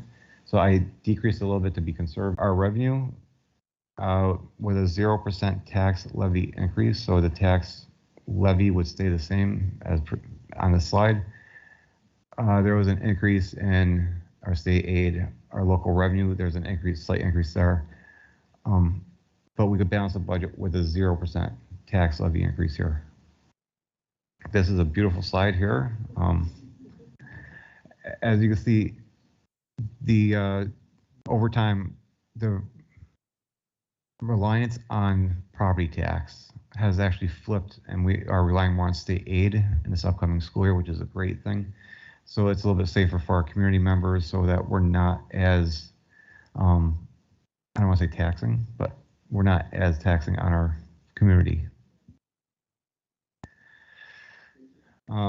Here are the categories: property tax, state aid, local revenue. These are what make up these categories. This is a slide that shows that our expenditures and our revenues are balanced with a 0% tax levy increase. That's what I'm hoping to propose for our April 6th meeting. So it would be an action night for that. Since 2016 to 2024, which is our upcoming school year, the average tax levy increase is 0.89%, which is incredible. That's a great number to have. This is the multi-year projections. You can see a couple footnotes on the bottom there. The upcoming school year for 24-25, we have to continue our cohorts at North Albany and our dual language. And then I think there's one more year of dual language prior or after that as well. But this is, I think it's a very sustainable budget going forward for us. So proposition number 2. This is no impact on taxpayers or taxes.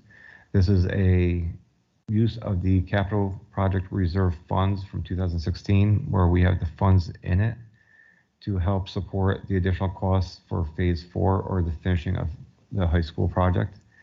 This is going to be a proposition that will be on the May 16th ballot. This is the exact proposition. It's one proposition asking the community to increase the maximum cost to $188,900,000 and to use the $9 million out of our capital project reserve to cover that cost.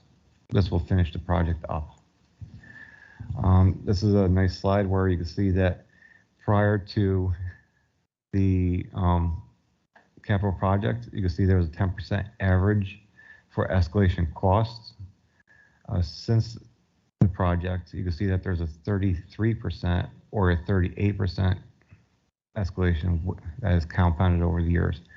And then underneath that is just a little slide because eggs are a hot topic. You can see that over this time, 2016 through 2023, it's a 44% increase for a dozen eggs. So just a little background of why there's a variance in the capital project for phase 4. There was existing factors, again, the escalation between 10% and 33%, but we're also trying to be creative and trying to save money for a district with using smart school funding and savings from previous phases to help offset some of these costs. So here, the total estimated variance was $9.6 million. The other funding is about 3.8. Us with it more escalation and exposure was about 1.8, but it brings us down to about 7.6. Until we're adding the regrading of the soccer fields and football fields, tops where the tennis courts used to be, making that more of a grass field. So it's just finishing up the projects and tidying it up so the outside looks as great as the inside. A temporary food service plan, a little bit more money there, and the additional food service equipment. So at the end of the day, it's about $8.7 million. That's why we're asking for 9, just so that we're comfortable and we don't have to try to take things out or play value engineer anymore to this capital project. Again, this has no additional impact on taxes. Tonight, with the propositions that were approved earlier, our first legal notices will be out in newspapers, I think by the 1st, so you'll see it in the Times Union. Board of Education update tonight. The April 1st school budget is due on April 1st, and they're scheduled to be out. I don't think there's going to be much change in what we have, but we have a significant amount of money, so I'm proud of what they gave us. I'm happy what they gave us. This is a great budget. Thank you to the interim superintendent as well for the help. We're hoping that the April 6th, we will have a quick meeting to do the final budget presentation, set the tax levy, so that we can move forward with the rest of the legal notices and the timelines that we need. May 4th, we have a budget hearing, and May 16th, we have the budget vote. If there's any more new information that comes up, we will incorporate it as it becomes available. We're always looking for feedback, and we're looking at the new addition of the nursing charter school. That did change our numbers quite a bit, but I think we're solid inside the budget for that new change. Any questions?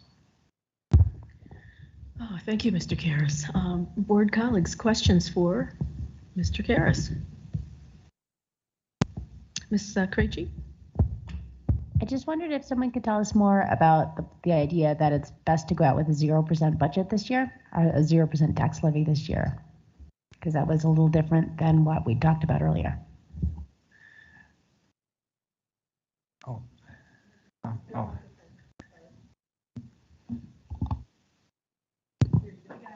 There we go. First off, we're really blessed this year with finally getting all of that funding that should have been here for some period of time, right? No question about it. It's a lot of funds, and it's coming for us at a perfect time, largely because we have still a whole lot of our staff being paid out of federal dollars that are going to go away. We're going to be able to bring those people into the budget and still be in position to not have to raise taxes. Some of the legislators have been boasting about the fact that they managed to finally get us the that last step in the foundation formula. And they're also saying in some places, now you're going to have enough money to not only take care of what you need to do there, but you ought to give a little bit back to taxpayers. And some legislators, not the ones that we have directly, because she understands where we are, but there's that kind of pressure to do that. We can, and we should, the next year, go back to the wise approaches you've been using and in the past 4 or 5 years to continue that. We're not abandoning that. We have to stick that way, because once we've made that raise up, we're back to where we've been before. We'll still get some more aid from the state. Some of it will come more in the form of building aid as opposed to the foundation aid. They may not raise that very much, but because of all the construction we've had and the debt that we have associated with it, we'll now get building aid on it. So that'll help us. I think, and again, I come from another setting, but I've seen these things before, and I'm telling you, you guys were wise to be where you are. We're fortunate that we have this big step up, and we'll be able to continue programs and services, and even a little growth in some cases. And the other thing is, of the 2 propositions that we're going to put before the community, the one that we really have to have yes on is the second one. We can't recover for a defeat on that, but we can always make adjustments if we have to on the rejection of the budget, because the procedures are there to go back. Trying to make all the conditions line up, because it's a unique kind of year and we really have to have that second proposition. You want to talk about nightmare if we don't get that passed. I know some people are confident we'll do it, and I'm hoping that they're right on it. and probably are, but I think why be overly careful about that? That's my pitch point why we should do it that way.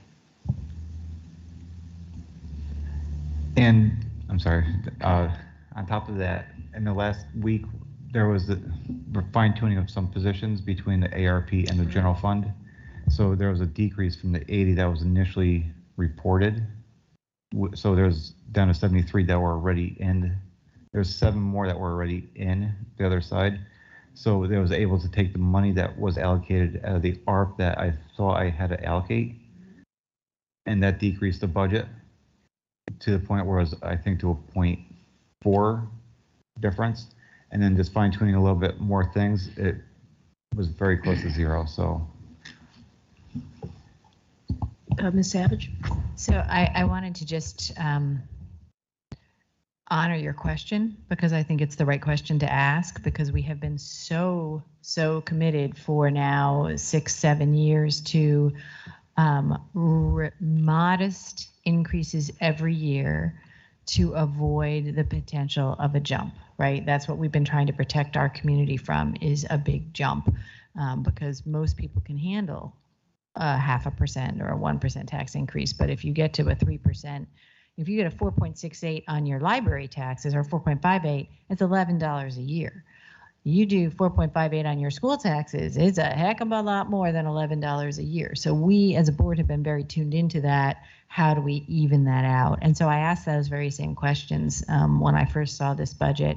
And I do feel reassured that there's enough give in the budget the way it is proposed. I've looked really carefully at these 3-year projections. I've asked Joe one of the questions which I think most of us are asking, which is 5% on state aid. That seems optimistic. Should I really feel confident that we are going to be able to deliver on that? And Joe's answer, as John mentioned, is because of the way the financing for the Albany High project works, our state aid is going to be increasing because of the building aid, which is like a reimbursable, right? So we get it after we do the spending. So it's going to reflect so that he feels very confident that those 5% are real. Notice he says really confident, and I'm going to remind him of that next year when we look at the number. But he has assured me, and I felt confident. I also remind you that when we saw the slides the last time, when we really thought we were looking at a 0.8, he was showing some local revenue. Did you adjust the local revenue too? I think you did, right? Okay, Yeah. I did. Oh, I just missed my eyes because it's only one digit that changes. Yeah. He hadn't had a chance yet to look at the local revenue and show the potential increase. So between the potential increases on the local revenue and the decrease because of the way the ARP staffing was, the difference was almost rounding error. So we probably could raise taxes 0.1%, but at that point, like, let's show a zero. We haven't done a zero in 7 years, something like that. And as John said, this year, I mean, our state aid has gone up by $30 million in 2 years. That's a lot. Now, John was more tactful than I'm going to be, but that's the money we should have had to educate our students for the last gajillion years. I completely agree with you on that. So I love that they have made us whole finally, but think what our students lost out on by the fact that we didn't have those millions of dollars for all of those years. And I am so glad that we can provide them. So I think John spoke very eloquently about returning to our consistent approach. And I fully expect that we'll be able to do that. And so that's why I personally, and this is a board vote, everybody can vote their conscience, but I feel that we can do a zero this year, even though generally I'm opposed to a zero. Ms. Krejci, did you want to add to that? I just wanted to comment that the proposed multi-year projection does show tax increases of 2% for 25 and 26, and that's what concerns me, because I think most of my colleagues and I don't ever want to go out there with a 2%, especially not 2 years in a row. So I'd like to do what we can this year to avoid that and not kick the can down the road. So with the upcoming years after next year, the 2%, I just did that as a baseline because if in 1920 you had a 1.99. So I was careful to see that there was no cliff going further beyond that. There are other variables that will be in those years that will actually decrease those numbers, so that I'm very confident that we won't be close to a 2% tax levy increase in those years. That's reassuring. Thank you. Yes. I want to say this to you too. When you think about the big picture, which includes all the reserves that we have, this district has been wise to put away the amount of money they have there. Some of those, I would be shocked if you ever hit the point that you would have to dip into some of them for the purposes that were there, but you can get at those dollars in a different way to help if it doesn't work out perfectly. You don't count on it, but you're in unbelievably good financial position, really. I mean, I applaud you for being where you're at. It took a lot of luck to get this big chunk from the state in, but we have waited a long time.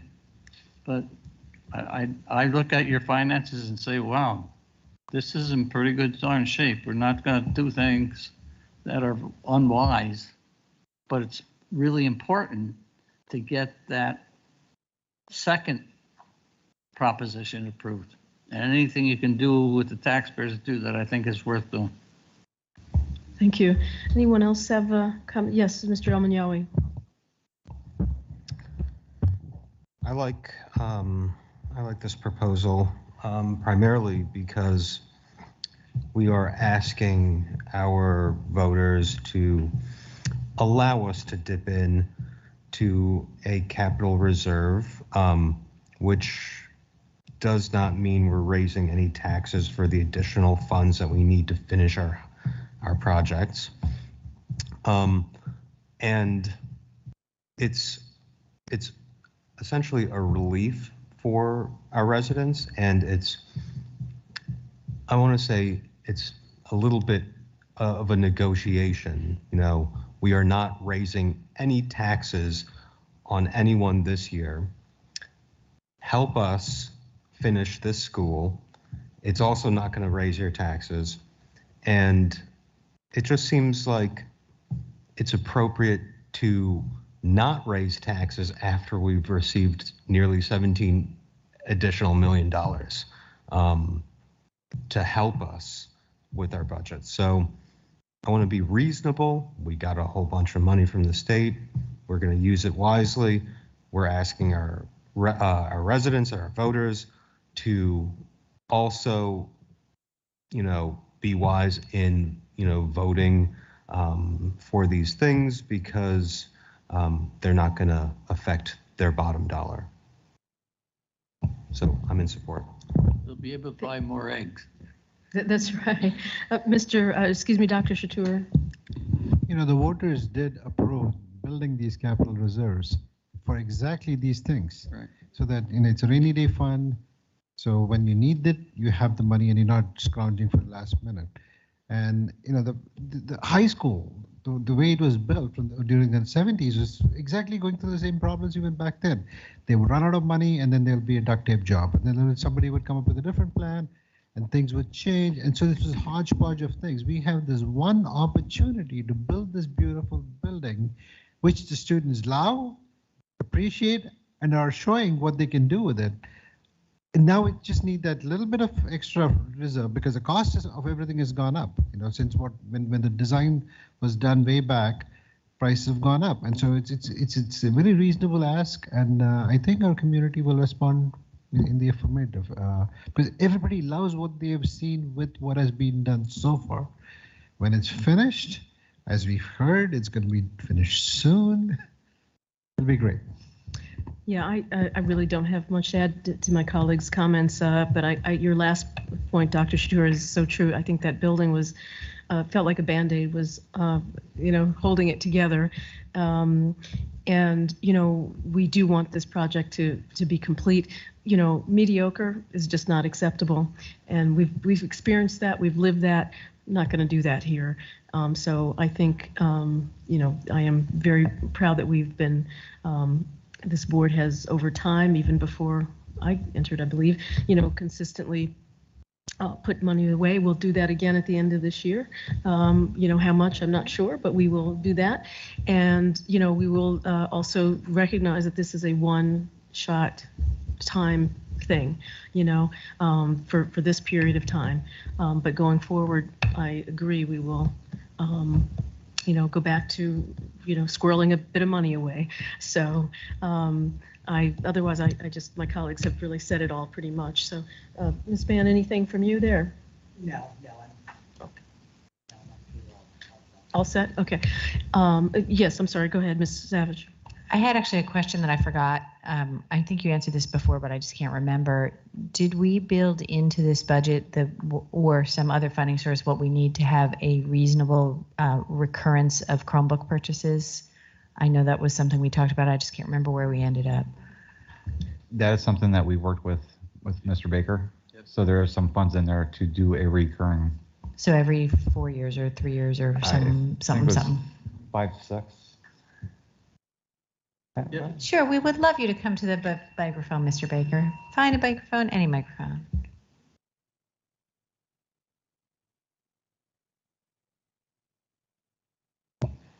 Yes, our current replacement cycle now is reflected in general fund requests. Obviously, we do have more to consider when it comes to keeping in line with the end-of-life Chromebook cycle, which is 5 years. But we've also reduced, if you looked at the one slide, we reduced the number of desktops and other technologies. So there's a bit of an offset there. But we have certainly built in not only the replacement cycle, but also that consistent, we call supplemental supply, that roughly 10% to account for loss and so on. That's very good. And then I wanted to just throw one more thing in before we move off of this question about long-term planning. The slide about the decreased reliance on property taxes is really fantastic. We've worked so hard as a board to reduce the implications for our property taxpayers. And this is something I talk about a lot when I talk to members of the community. When people say, what have you done on the school board? You've been there 8 years. What are you doing? And I say, well, when I got on the board, our graduation rate was 50%. And now, even discounting what's happened with COVID in the regions, right? Even before that, we were at 68 or 70%. Now we're at 82, but we do know that part of that is the region's exemption. And when I got on the board, more than half of the city's school district of Albany budget was being paid for by property taxes. And now it's substantially less than half. For next year, we're going to be only 40% of our budget is going to be paid for by the property taxpayers. That's really hard to do in Albany when 67% of the land is not taxable. It's really, really hard. And we've done that with good, always work hard and always get lucky, right? We've had a very good state aid increases. We've had wonderful advocate in Assemblymember Fahey and in Assemblymember McDonald. Thank you. I lost your name there. Thank you. And also Senator Breslin. So we've had very good advocates. We've worked hard advocating, and we've gotten lucky, right? Because they fulfilled the promise of foundation aid right at the time we desperately needed them to do. But this is really important. But one thing about it that I just want to make sure we're all thinking about is it also increases our risk, because that blue bar is state aid. And if the state aid goes down by 10% in some year, which it has before, right? That has happened. If your state aid is only 1% of your budget and it goes down by 10%, you lose 0.1% of your budget. Who cares, right? That's great if you're a wealthy district, if you're Scarsdale. But for us, if the state aid goes down by 10%, our budget's off by 5.2%. Okay, so it's good because it relieves our property taxpayers of this burden, but it is something that gives me a little bit of a disconcerting feeling because we start losing control. We can't raise property taxes enough ever to make up for a significant decrease in state aid. So good and bad, but it is something to be aware of as we continue with our responsible multi-year planning, that this is great, but it increases our risk. Understood. Yeah. Other questions, comments? Okay, and so we will. Cindy, I want to make sure yes, sir. that everybody recognizes all the hard work that this man has been Absolutely. putting into that budget. And Mr. Karras, I can't say enough about that. Just your responsiveness to board questions, your time that you spend with us, just invaluable. I think every one of us has grown immensely with the kind of time that you've taken with us to explain things and help us kind of understand what the district is proposing. Thank you very much for that. And thank you guys and the cabinet and the superintendent. It's a team effort. Yes. It takes all of us because we all want to see the best for our students in our community. That's right. And I'm proud of the budget. I'm proud of the process that we just went through. Now I'll be even more proud on April 6th. Yes. And just to note, oh, there we go. That's true too. But I do want to, and Mr. Lesko will make sure you have all the details as well, but we will, right now the plan is to meet on April 6th here at 5:30 for that budget adoption. And we may have one other item to consider for CDTA possibility there, MOA. And then, so I will circle back with you, Mr. Lesko, so that we can get that announcement out and details. Okay, I really appreciate that. And Ms. Raygale, you also have been tremendous this week. Thank you as well. And again, all the staff, kudos. Okay. Yes, ma'am. Quite a team we have here, so I'm very proud of Albany. All righty. Colleagues, I think that brings us to board committee reports. Do you have any reports? Let's start with policy. Policy will be meeting next week on the 5th. Okay. And let's see, I know I went out of order here, but audit. Audit hasn't been rescheduled yet. Calendar, I've already reported on. I'm sorry, Ms. Mann. I think, Ellen, aren't we meeting on the 24th of this month? Let's see. I think I saw that on my calendar. We may very well be meeting on the 24th. I know we had to cancel last time. We should check after. I will check back on that. Okay. On that with you. We'll look at that. Did I say government relations? Yeah. But I will do it. Go ahead, please. Thank you. So government relations has been more quiet than usual, or more quiet than the last time I talked to you guys, because everything is in the one house bills at this point, and we're just waiting to see what the 3 men in a room or 3 humans in a room, as we now are going. I will let you know that I have been hearing from the New York State School Boards Association. I reached out to them on the subject of universal pre-K funding, in part because I felt that they needed to do more in their advocacy for us. We did pass a resolution, not just in support of more UPK funding, but in support of universal pre-K funding. So I have had some back and forth with NYSBA on that. Did I say universal? I should have said equitable, trying to get our numbers up as they should be. And I think Brian Fessler, who's the NYSBA head lobbyist, was really paying attention to that. And I got another email from him recently on that topic, and I think his advocacy around that is growing. So I was happy to hear that. Besides that, we are continuing to be in touch with the Conference of Big Five Schools, and I know that they are actively working on trying to get the charter language and the UPK language in the the UPK language and the pre-K. I'm losing my marbles. I am so tired. I have not had enough sleep this week. It's been a problem. But the UPK funding straightened out because it is so important. But as always, it's an extremely hard lift to get things into the budget that aren't in the original executive budget. Very good. Thank you. And for facilities, we will be meeting on April 11th. And right here at HG 5:45 p.m. So I think that is all the board reports. Is there anything else that members want to bring to the table? Okay. Seeing none, may I have a motion to adjourn? Ms. Krejci, seconded by Dr. Chatur. Any discussion? No. All in favor of adjourning? That is Ms. Well, I haven't seen Vice President Savage's hand, but that's all right. Okay, it is unanimous. It is unanimous. Okay. Okay, very good. We are now adjourned, and we wish everyone a good night. Thank you.